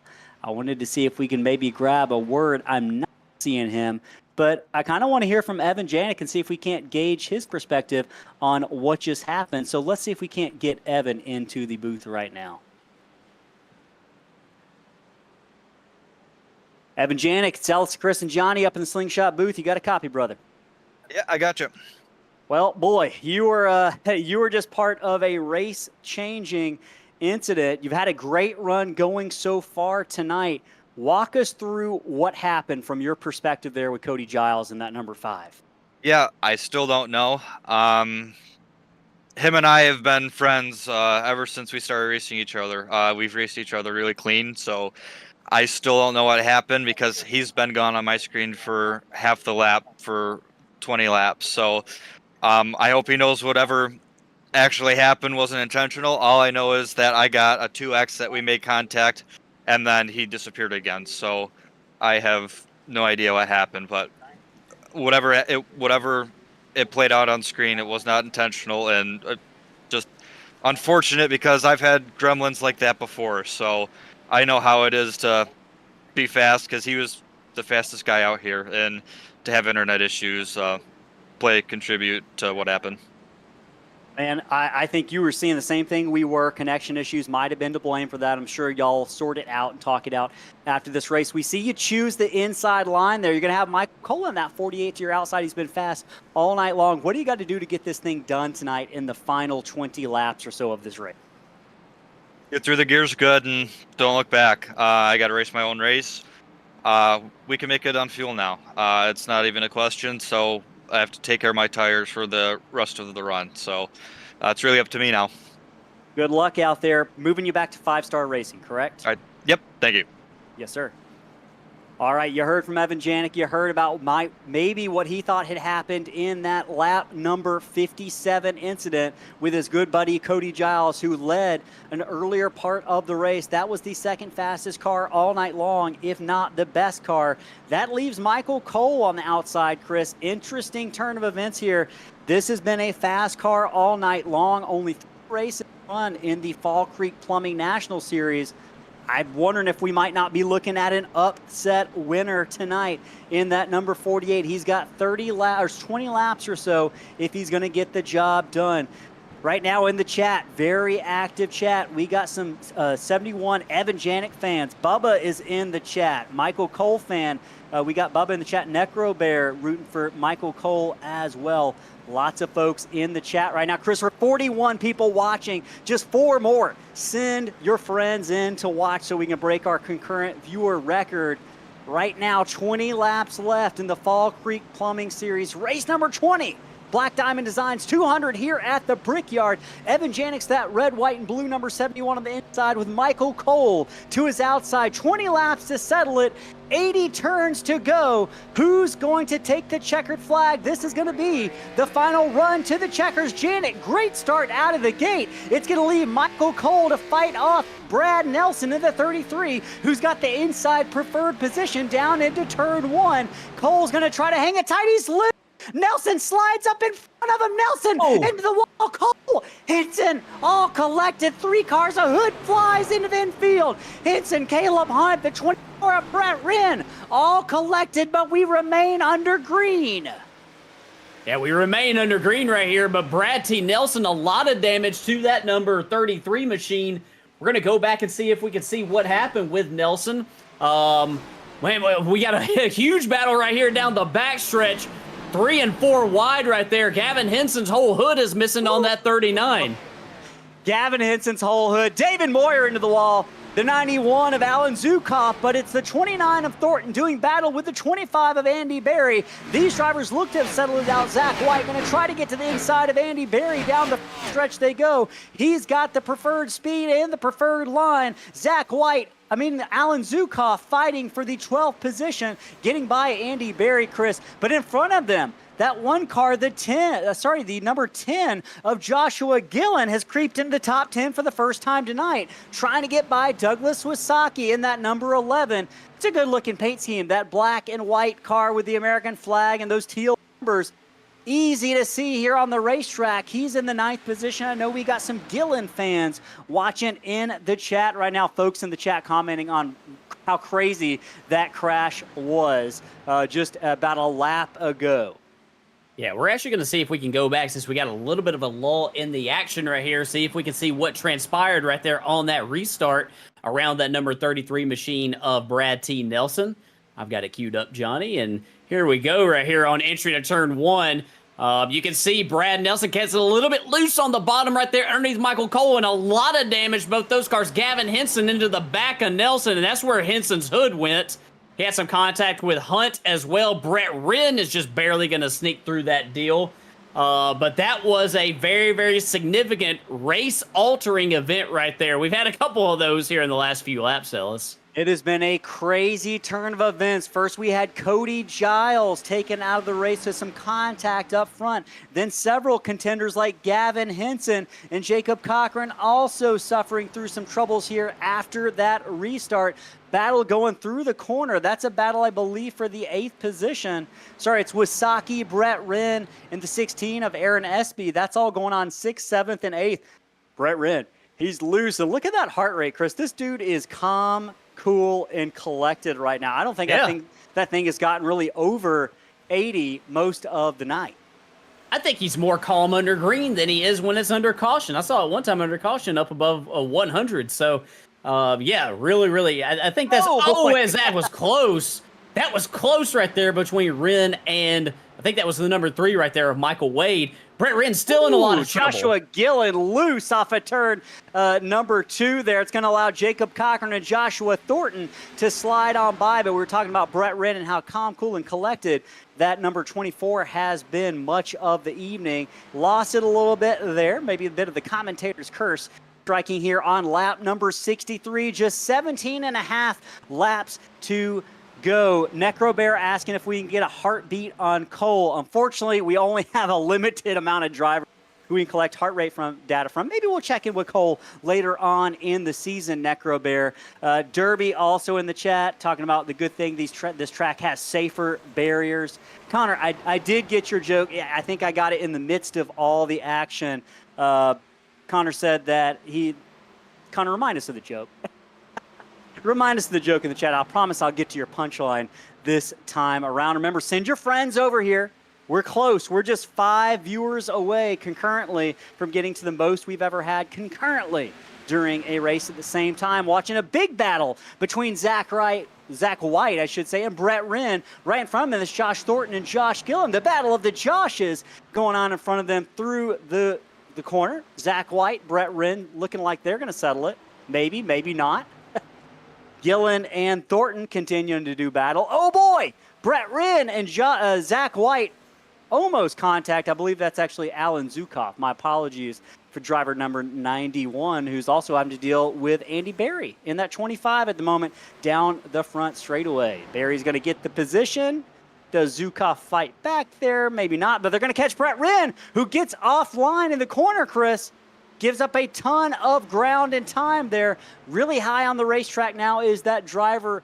That heart rate climbs a little bit. Some of the higher seen tonight. Alan Zukoff trying to go by the 25 of Andy Berry. The hard way contact down the backstretch. Both drivers get it corralled in time to avoid disaster. Yeah, we're seeing a lot of contact on the straightaways tonight, Ellis, and it seems like drivers just arguing over real estate. Some drivers that aren't quite clear of others, and you can just see the importance of trying to get position on that driver that you're competing with. You know, trying to complete that pass, trying to put your rear bumper in front of their front bumper, and it got really close right there between Berry and Zukoff, but they're going to live to fight another day. Berry and Zukoff continue that battle. Zukoff wicked loose down into the corner here in turn 1. Going to hold to it. He's been holding on to that car much of the evening, but he's having a good run sitting in the 13th position right behind Andy Berry. Just looking further through the field, Chris, there's a battle brewing between Douglas Wasaki and Aaron Espy back in the 7th, 8th, and 9th position. We watched Wasaki in that white and green number 11 drawing a big old beat on the back of that number 16, that black number 16. There goes the 11 Wasaki down into the corner on the inside. Aaron Espy is going to lift up just a little bit, stays out of the wall down the front straightaway.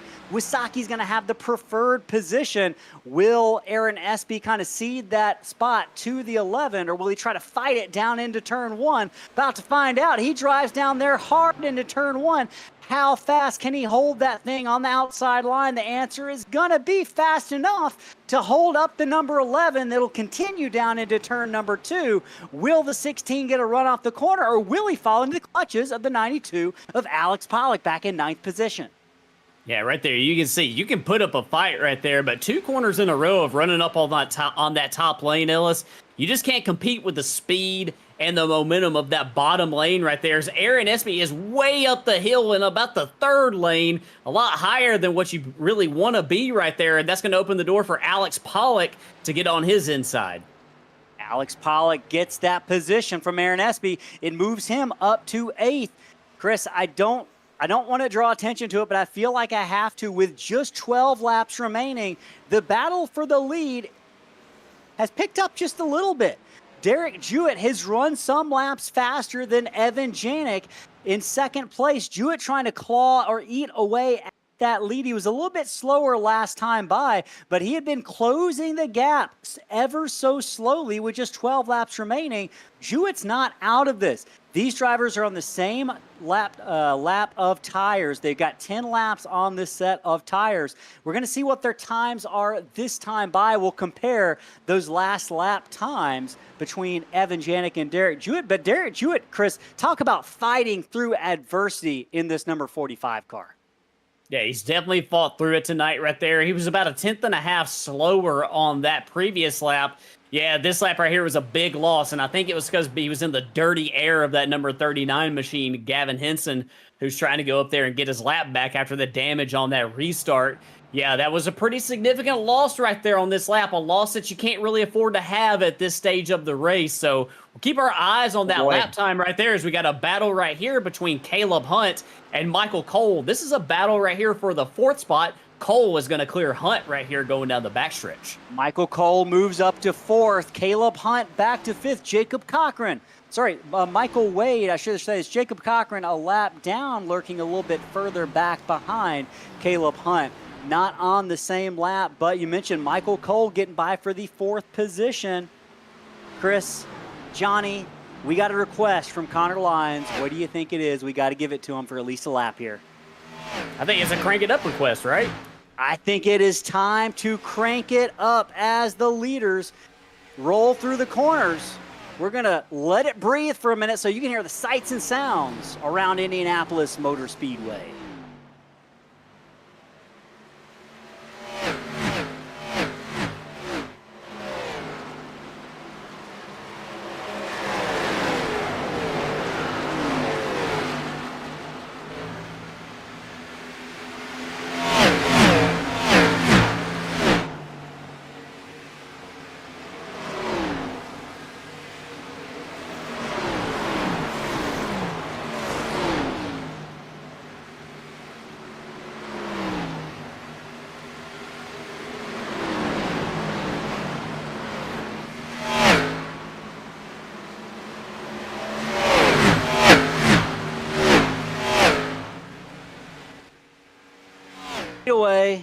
Front straightaway, big contact, big battle going on between Michael Cole, Caleb Hunt, Jacob Cochran, and Michael Wade. Down into turn one, Wade and Cochran make contact. Can they hold on to it? Wasaki's going to gather it up as well.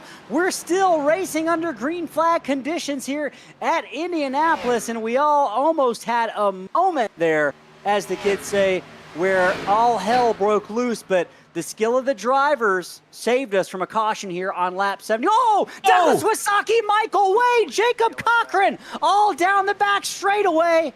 Big contact, big crash. That's going to bring out the 5th caution of the evening. Let's see if we can't find out what happened to those drivers. That was on for the 6th, 7th, 8th position. Yeah, and another crash on the straightaway, Ellis. Something that we've kind of seen a little bit of a theme of so far here tonight. Yeah, that's Jacob Cochran in the wall right there off of turn 2. Michael Wade on the rear bumper of Douglas Wasaki just kind of pushes him around right there, and unfortunately, Jacob Cochran gets caught up in that deal with Douglas Wasaki. Maybe bump draft gone wrong, possibly. He was never really square up on the rear bumper of that number 11 machine. So Yeah, definitely very unfortunate for Douglas Wasaki right there. We'll go back, see if we can get this from another perspective right here. You see Cochran hit the wall right there off the corner. And yeah, here was Wade right there trying to push Wasaki, and yeah, never really straight on the rear bumper of that number 11. Wasaki was kind of moving around right there on the backstretch. Michael Wade kind of moving around a little bit. And unfortunately, those drivers are going to go for a ride right there. A bad night for Jacob Cochran, just gone worse right here in the closing stages of this thing. It has gotten very difficult for several drivers. And Chris, I want to mention one driver who I think might have caught a break here. He was starting to run faster lap times, but he had about 1.7, 1.8 separating him from the lead. That's Derek Jewett. That car has been fast. I'm curious if these leaders, it's looking like they're going to come down pit road 14 laps on these tires. Jewett mashes that throttle to get caught up. We're going to see probably a 7-lap shootout here at Indy for all the marbles or all the bricks, I guess, here at Indy. Evan Janik leading Derek Jewett. Don't count out Adam Holston and Michael Cole back there in 3rd and 4th, maybe even Caleb Hunt in 5th position. Who knows what's going to happen? It has been a crazy night, and I suspect that craziness is going to continue. Drivers getting ready to come to the attention of their crews. Last time we saw a miscue by Evan Janik. We're going to see the same thing this time. Is he going to have it in forward gear? Last time he was in reverse. Looks like it's all good. Slides into his pit stall comfortably. It's going to be a tight race between him and Jewett off of pit road. This is a big moment. This is a deciding moment. Evan Janik comes through. His pit crew saves the day. Janik comes off first, Derek Jewett second, Adam Holston third. Chris, Joshua Gillen up into the 4th position. I think we might have seen a strategy call there by the 10, Chris. Right side tires only on that number 10 to get him into the 4th position. I think a lot of Gillen fans are going to be excited to see him starting on the outside of row number 2. Big moments coming, Chris. I want to see if we can't grab Derek Jewett and hear what's going through that driver's mind here. Let's see if I can find him. Give me just a second. I can do it if you need me to. If you can get there faster, you go for it. I'm just searching for him. Hey, Derek Jewett, it's Ellis and Chris and Johnny up in the Slingshot booth. You got a copy, buddy? Yes, sir. Well, boy, we were seeing you claw into that lead ever so slightly right before that caution came out. It's been an up and down kind of night. Let's talk about the ups. Let's cut to the chase, man. You're going to be restarting in second. You've got a car that is arguably as fast, if not faster, than points leader and race leader Evan Janik. What's it going to take to get that first win of the season tonight? What are you willing to do? I mean, I keep looking over on my desk. I got the original Indy brick, so I haven't kissed it in about 3 or 4 years. So I'm looking to kiss it, but I don't know. I mean, Janik is pretty fast, and then he has his teammate right behind him. So I don't know. My leg is bleeding a lot, so I am trying to get a top 3, if not a win. But we're gonna do whatever it takes. I don't want to wreck somebody, but I'll wreck a grandma for a win. All right, man. Well, Evan Janik's not your grandma, but we'll see what happens out there. What chat do you want me to move you back to? 4, please. All right, I got you. Good luck out there, buddy. Thank you, sir. All right, you heard from Derek Jewett, just about half a lap away from the restart. It's going to be 6 laps to go for all the marbles. If your friends aren't watching, send them our way. Get them in here. Make sure they don't miss what is going to be a thrilling conclusion to the Black Diamond Designs 200 here at the Brickyard. This is an important race, Chris. You heard it right there from Jewett. Drivers have this marked on their calendar. I know it's a virtual sim race, but this is as close as a lot of us are ever going to get to kissing those bricks, so to speak, a tradition started by Dale Jarrett back in 1996 after he won the Brickyard 400 for NASCAR. Man, this means a lot. What would you be willing to do if you were running second here in Derek Jewett's spot?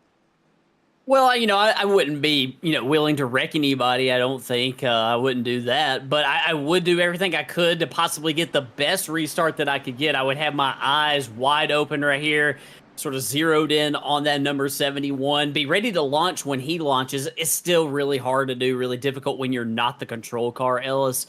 So it all comes down to this restart. And if I am Derek Jewett, I'm going to do everything I can to get down on the door of that number 71 entering turn 1. I want to try to get as close as I can to him without wrecking him, without touching him, try to make his life difficult down here, possibly even get him a little bit arrow loose if I could down here into turn 1. Well, we're not going to have to wait to find out. Pace car peels off. Let us know who you think's going to win in the chat. It's Janik, it's Jewett, it's Holston, it's Gillen, it's Hunt. Janik leads the way. Good Jewett restart gets a for the 45. decent restart for the 45. He does what he needs to. He's not going to be even with the 71, but he's going to be able to get down there into second place. He's really loose, but he's not going to lose it. He saves. In fact, he might have gained a little ground. One car, that's Brett Wren, down onto the access road. Can he hold on to it? A couple other cars loose behind him. They work their way by. Everyone walks away unscathed from that. Jewett about 4 or 5 car lengths back from Evan Janik. Holston the same distance back from Jewett. They head down into turn 3. Yeah, and Joshua Gillen is side by side right here with Michael Cole. Joshua Gillen is on 2 right side tires, and that number 10 car is loose. They were loose before, and I can tell you, Ellis, on a 2-tire stop, it's going to be even looser for that number 10 machine. He is just hanging on to that thing.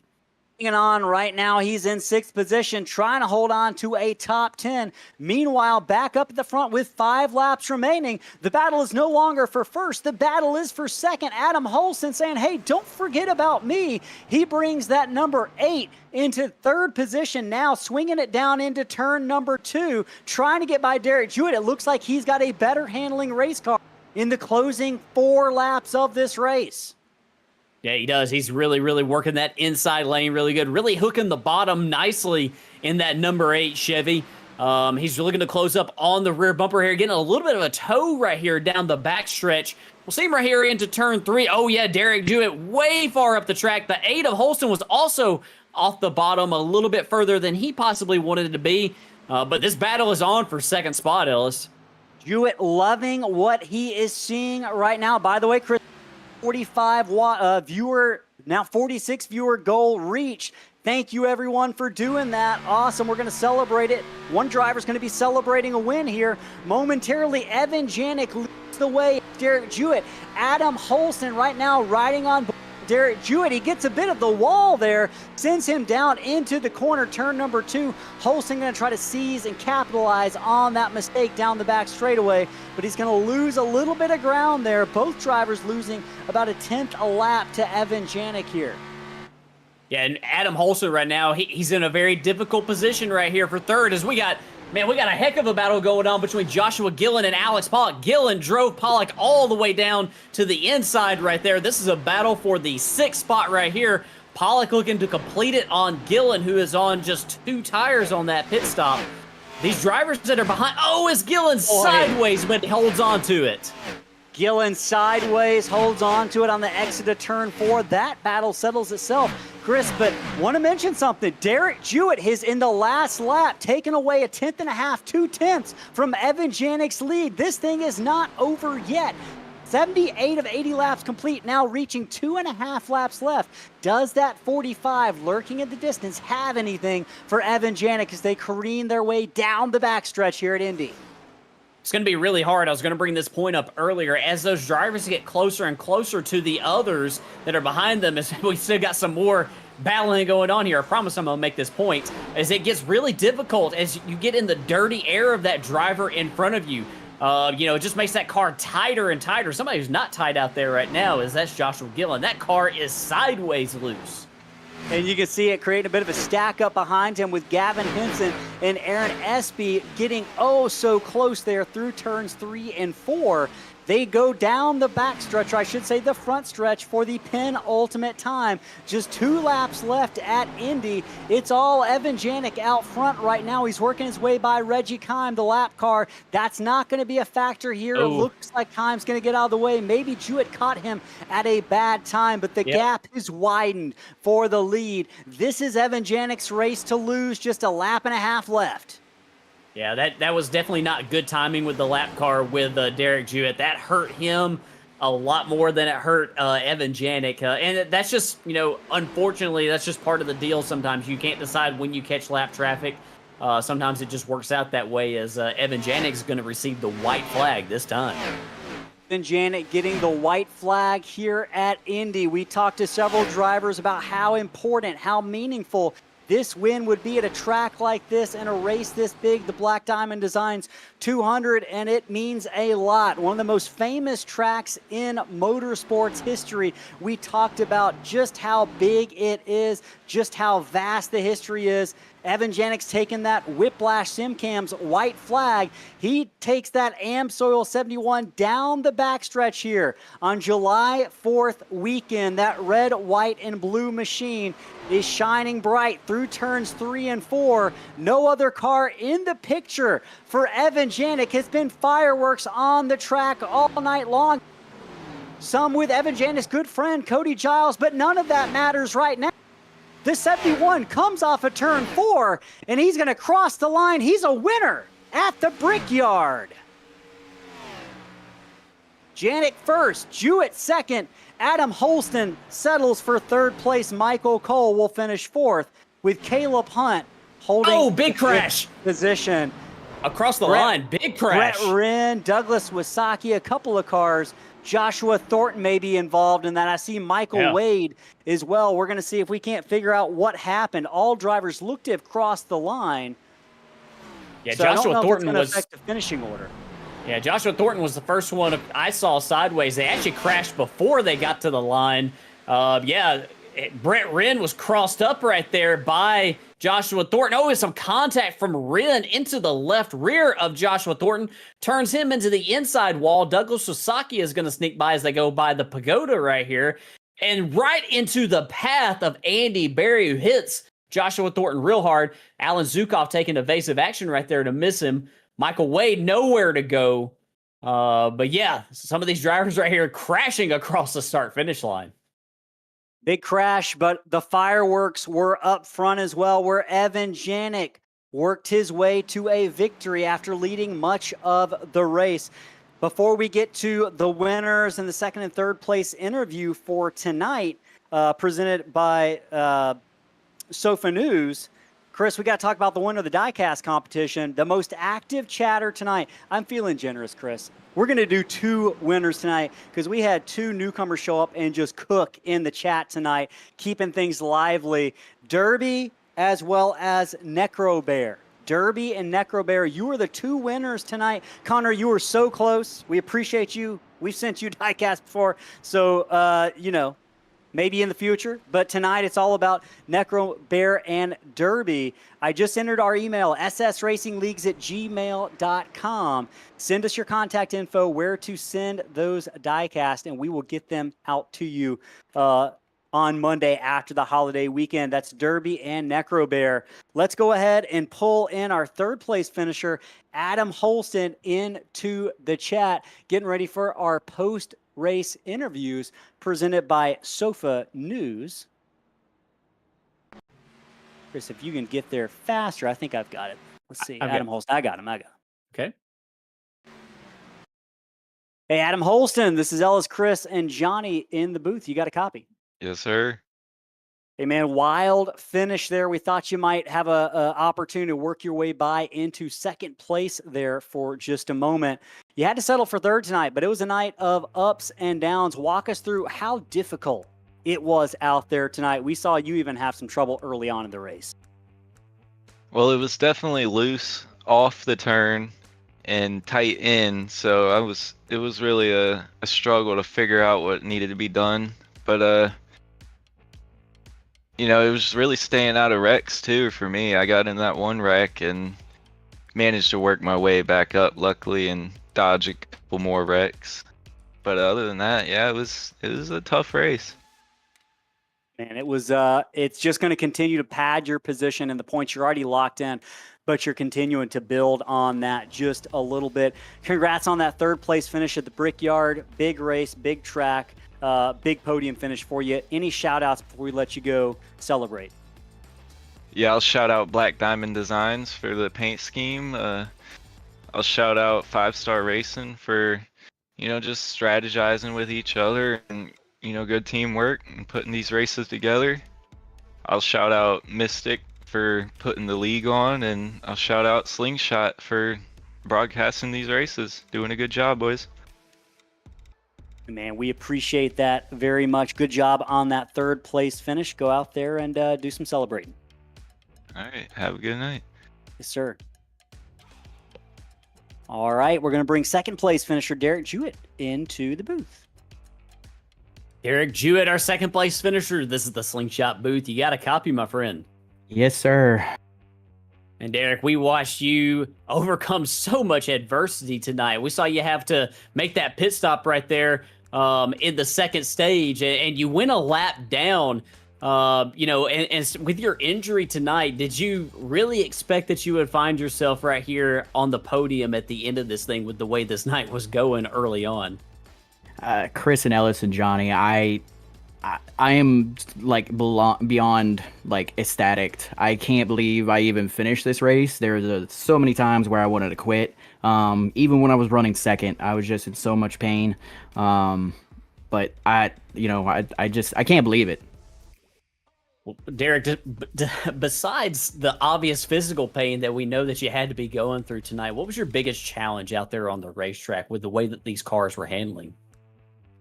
Just traffic. I think that was my biggest issue. Like you said, I had to pit in stage 2 and use my fast repair because the 92 got into somebody, and it was like an accordion effect. And for the third straight week in a row, my front end got smushed in, and I had to pit for water temp and oil temp. Last week I didn't pit for it, but unfortunately I had to for this. Just high RPMs, long straightaways. But traffic was the biggest issue in my opinion.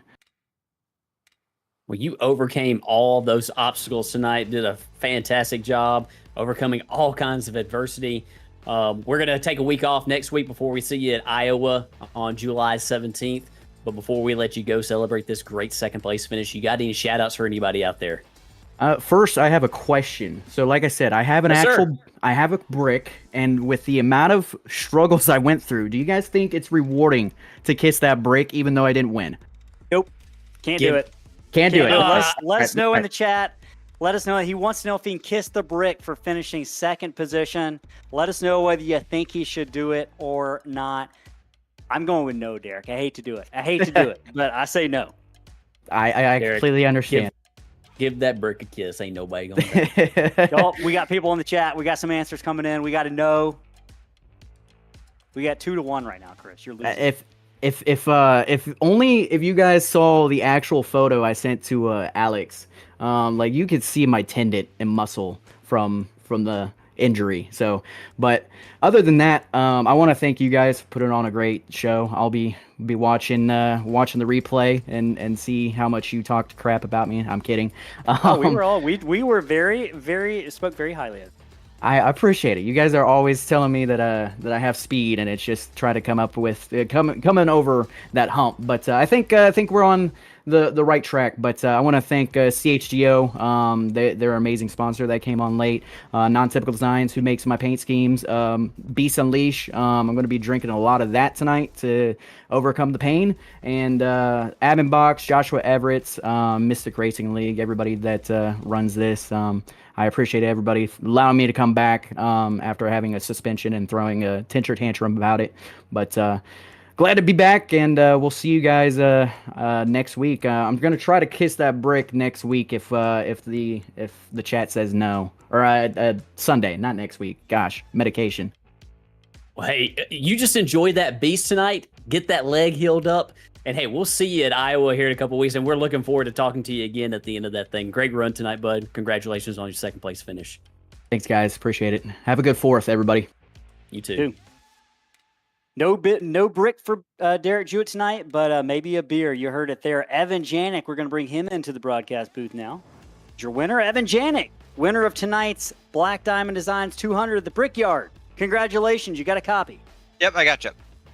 Hey, man, well, this is becoming a familiar song and dance for both parties involved. Congratulations on that win. It's not going to come without controversy. We talked to you a little bit earlier about that contact with Cody Giles. Probably y'all will get that settled out, and I think hopefully Hopefully no hard feelings on his side, but you recovered. You kept your head locked in, and you got after it. How concerned were you? There were a couple moments in the final 15 laps where that 45 of Jewett was beginning to eat into that lead just a little bit. What was the mentality like? How do you lock in leading the Brickyard 200 here at a track so historic and so meaningful? What's it like to be running up front with just a couple laps left? It's really tough because those straightaways are really long and really inviting. So really just have to keep your head in it. Was just trying to not overshoot it and was letting off, kind of like Chase Briscoe did at Pocono, just to go slower to go faster. So that's what I ended up doing. Man, you definitely went faster tonight. This continues a string of impressive finishes. I know I didn't get a chance to talk to you last week after the Chicago Street Course finish. Does this make that bitter finish maybe just a little bit better, help you get over what happened last week at all?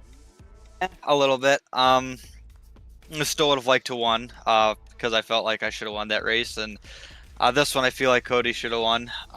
He was definitely the fastest car here, so for it to happen like it did, especially since it was something that neither of us could really done. It was just internet gremlin, and just really unfortunate. I know that that those are the tough ones to swallow because it's something out of your control. So we'll be talking to him after the race, make sure everything's good going forward, because I have a feeling that the two of us are going to be up front again for the full length race for the Cup Series at Sunday, I believe. Man, good luck out there on Sunday. You heard it. Sometimes you're the ball, sometimes you were the bat. Last week, you were the ball. This week, you were the bat. You walked away with the victory at the Brickyard. Man, any shout-outs before we let you go celebrate that, what are we at, win number 5 or 6 here? I don't think it's that much yet for this series. I think we're up to 5, if my count is right. You give your thanks and all that while I count them up real quick. Thank you to Brett and Fall Creek Plumbing for sponsoring the series and for sponsoring the Brickyard 400 Sunday. Thank you to 5 Star Racing. It's been a lot of fun racing with them all year. And thank you to Black Diamond Designs for all their paints and sponsoring today's race. It's win number 4. Yep. All right. It seems like more. You finished. So we just interviewed you so much because of those 2nd and 3rd place finishes. Evan Janik, appreciate you joining us. Congrats on that win. Go kiss the brick. Just make sure you clean it off from your yard before you fuck her up. Yep. Thanks. All right, man. All right. So you heard from the top 3. It was a wild out there tonight, boys. We appreciate everyone tuning in, man. Guys, this was the biggest active chat we've had. I certainly this season, but pretty much since we've been doing this. So thank you so much for everyone joining in. We got Christian Barnes joining the chat, Cole Derby. So many people got out there tonight. Bubba, Necro Bear, Connor. My goodness, we had our biggest chat ever. If you haven't hit that subscribe button yet, do so now. It doesn't cost you anything. We have live racing action. What are we up to? 3 nights a week, guys. We've got Spark Racing League. We got 2 of their series going on Mondays and Wednesdays. We've got Thursday nights with Mystic Racing League. We've got a special event coming up this Saturday, the Firecracker 250 from Racers Elite coming on at Daytona in the old 87s. That's going to be a wild one to celebrate the 4th of July. I'm sure there'll be plenty of fireworks there. But yeah, go ahead, hit that subscribe button. Doesn't cost you a thing. Hit the thumbs up button to give this video a like as well. It just helps us get your favorite drivers in front of more eyeballs, which is good for everybody involved. So thank y'all for joining us tonight. Chris, what did you make of what we saw out there tonight? What are you going to walk away with from this thing tonight?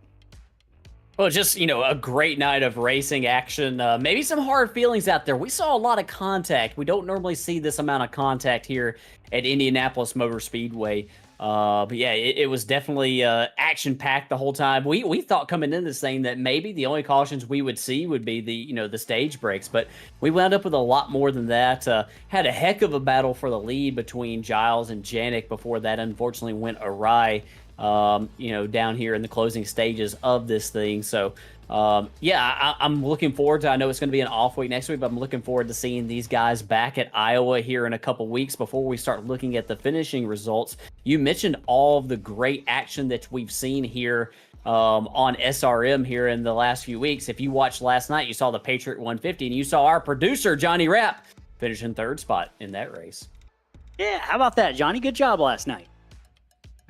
Yeah, that was a lot of fun. And yeah, definitely shout out to we had a Kobe Jordan and a couple of his friends kind of doing the broadcast there, and they did a great job. I went back and watched it, and man, I'll tell you what, Big L, his voice is something to hear. If you haven't seen that, go back and listen to it, because that man is man, it's deep. You think my voice is deep?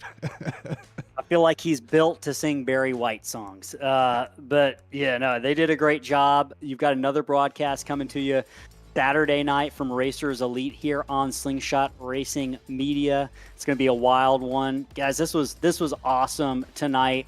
Speaking of awesome, some guys had awesome performances, but other drivers probably want to get out of here and get to Iowa as soon as they can. Let's take a look at the finishing results for tonight. We saw Evan Janik, Derek Jewett, Holston. We heard from those three. Michael Cole, fourth race of Mystic Racing League. Strong performance in that 48. That was one of the story of the races for me, running as high as second at one point. Caleb Hunt, another big one, finishes fifth in that number 78. Alex Pollock, Chris, we saw him just beating a baby. This thing was a tank today in combat, but Alex Pollock holds on in that 92 to finish sixth. Gavin Henson, did we see the hood fly into the infield at one point on that 39? He comes back to finish seventh and continue to solidify a solid footing in playoff contention here with just 7 races left after tonight. Aaron Espy brings it home in eighth. Joshua Gillen on old tires, old left side tires, hangs on to finish inside the top 10 in ninth. Douglas Wasaki, good run to finish 10th in that 11 car. Yeah, as we look at the rest of the finishing order right here, we got Brett Wren in the 11th spot carrying our heart rate monitor tonight. Andy Berry's going to finish in 12th. All of these drivers that you see on the screen right here, there is some form of adversity that they had to overcome at some point tonight. Alan Zukov with a solid run in 13th spot. Joshua Thornton, he's one of the cars that's seen crashing across the finish line. He's going to bring it home in 14th. Michael Wade in that GM Goodwrench number 3 is going to finish in 15th. Zach White, after his great run last week at Chicago, is going to finish in 16th finishing position. Jacob Cochran, a little bit of a difficult night for Jacob. We typically see him up there near the front, but he's going to have to settle for 17th tonight. Christian Barnes, he had some trouble early on tonight and was kind of battling from the back of the field, a lap down or a couple laps down from the very beginning. He'll finish in 18th. Reggie Kime will bring it home in 19th, and David Moyer will finish 5 laps down in 20th. 21st is going to be Brad T. Nelson. We saw him have some speed tonight, but got involved in a couple crashes later on in the race. Cody Giles, we saw leading, involved in a incident with winner Evan Janik, 2 good friends. I'm sure they'll talk about that after the race. We heard and get it sorted out. Robert McKay, early troubles for that 88, finishes 23rd. And then Gino Volante on his birthday, involved in that first caution of the night. Unfortunately, he's going to have to settle for 24th. Chris, Johnny, next week we're headed to Iowa, a little bit further north. I think that's right. I'm a geography teacher, so hopefully. But we're headed to Iowa. Different track completely. High-speed corners, but it's considered a short track. Drivers are going to have to shift gears. We might see a few drivers who weren't running up front tonight potentially capitalize on that change of scenery next week at Iowa. Yeah, it's a great race. You know, it's a 7/8 mile short track, kind of races in a way like an intermediate track, but it's also got some short track characteristics to it as well, Ellis. Progressive banking, very, very bumpy. Oh, actually, I take it back. They've repaved it. So, yeah, it's going to be completely different. You can take away a lot of things I just said right there. But, yeah, it'll be something very unique. The corners are repaved now at Iowa, and the straightaways are still left as they were with the previous old pavement, still very bumpy there. So, should be a great show. Really looking forward to it. Great show. Speaking of great shows, Saturday night, we've got the Firecracker 250, the 87s at Daytona for Racers Elite coming up on Slingshot Racing Media. Monday, Johnny, I think, correct me if I'm wrong, we've got the Shark Monkey Golf ARCA series for Spark Racing League racing the ARCA cars at Knoxville on dirt. Yeah, that's correct. And yeah, that's going to be kind of a special event with the Spark Racing League. So really anybody's eligible to join, but all Spark drivers are eligible to win a custom keyboard from High Ground. It's like a $150 keyboard It's gonna be a Maybe pretty. I need cool a deal. matching keyboard for my mouse that I won tonight. Yeah, it's very true. You did win that mouse last night, and yeah, definitely a cool deal with all that, and we're looking forward to it. Yeah, it's gonna be a busy weekend for Johnny. You know, we got the Saturday night Firecracker 250, and then going right into that dirt race. I've never called a dirt race before, so we're gonna try Hold it on out, to your but- horses, man. It's wild. Good luck. I know you are gonna do great. We've got then the trucks. Where are we headed in the trucks next week? I think we're at Dover. Aren't we, Dover. Johnny? Yeah, yeah. I mean, that sounds right. I mean, I had a schedule up here. Let me just look to be sure if I can find it. Yep, there it is. Oh, Auto I'm a Club. week Yeah, off. we were wrong. Yeah. So we got a week off for the Truck Series on Wednesday, but just lots of racing. 4 nights a week here on Slingshot Racing Media. Mystic Racing, they put on a hell of a race tonight at the Brickyard. Black Diamond Designs 200 at the Brickyard. Didn't know who was going to win until the final couple of laps. It was a great race, lots of action, lots of speed. It's a very technical track, and these drivers' skills really showed out tonight at the Brickyard. Tomorrow's the 4th of July, everyone. We hope whether you have the day off or not, you're able to get some rest and relaxation at some point. Maybe shoot off some fireworks. Be considerate of those veterans. Don't shoot off fireworks past like 1 o'clock in the morning, please. I beg you, for the people who are veterans and the people who own pets. But enjoy your evenings, enjoy your backyard barbecues, your hot dogs, your hamburgers, whatever else you like to enjoy, adult beverages on the 4th of July. And appreciate everyone tuning in tonight here at the Brickyard. We'll catch y'all Saturday night for the Firecracker 250 at Daytona. For Ellis Thomas, Chris Smith, and Johnny Rapp and Slingshot Racing, so long from Indy. We'll see y'all next week. Have a good night.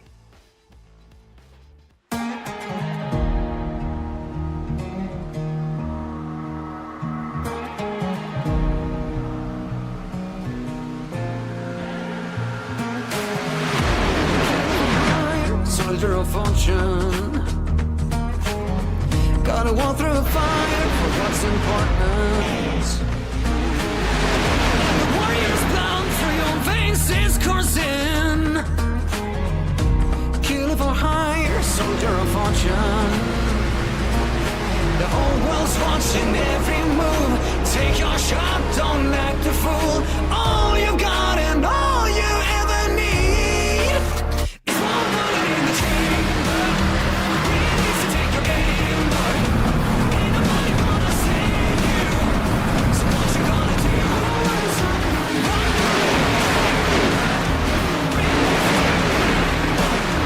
Ain't nobody gonna save you. So what you gonna do? Do or die, you're a mercenary.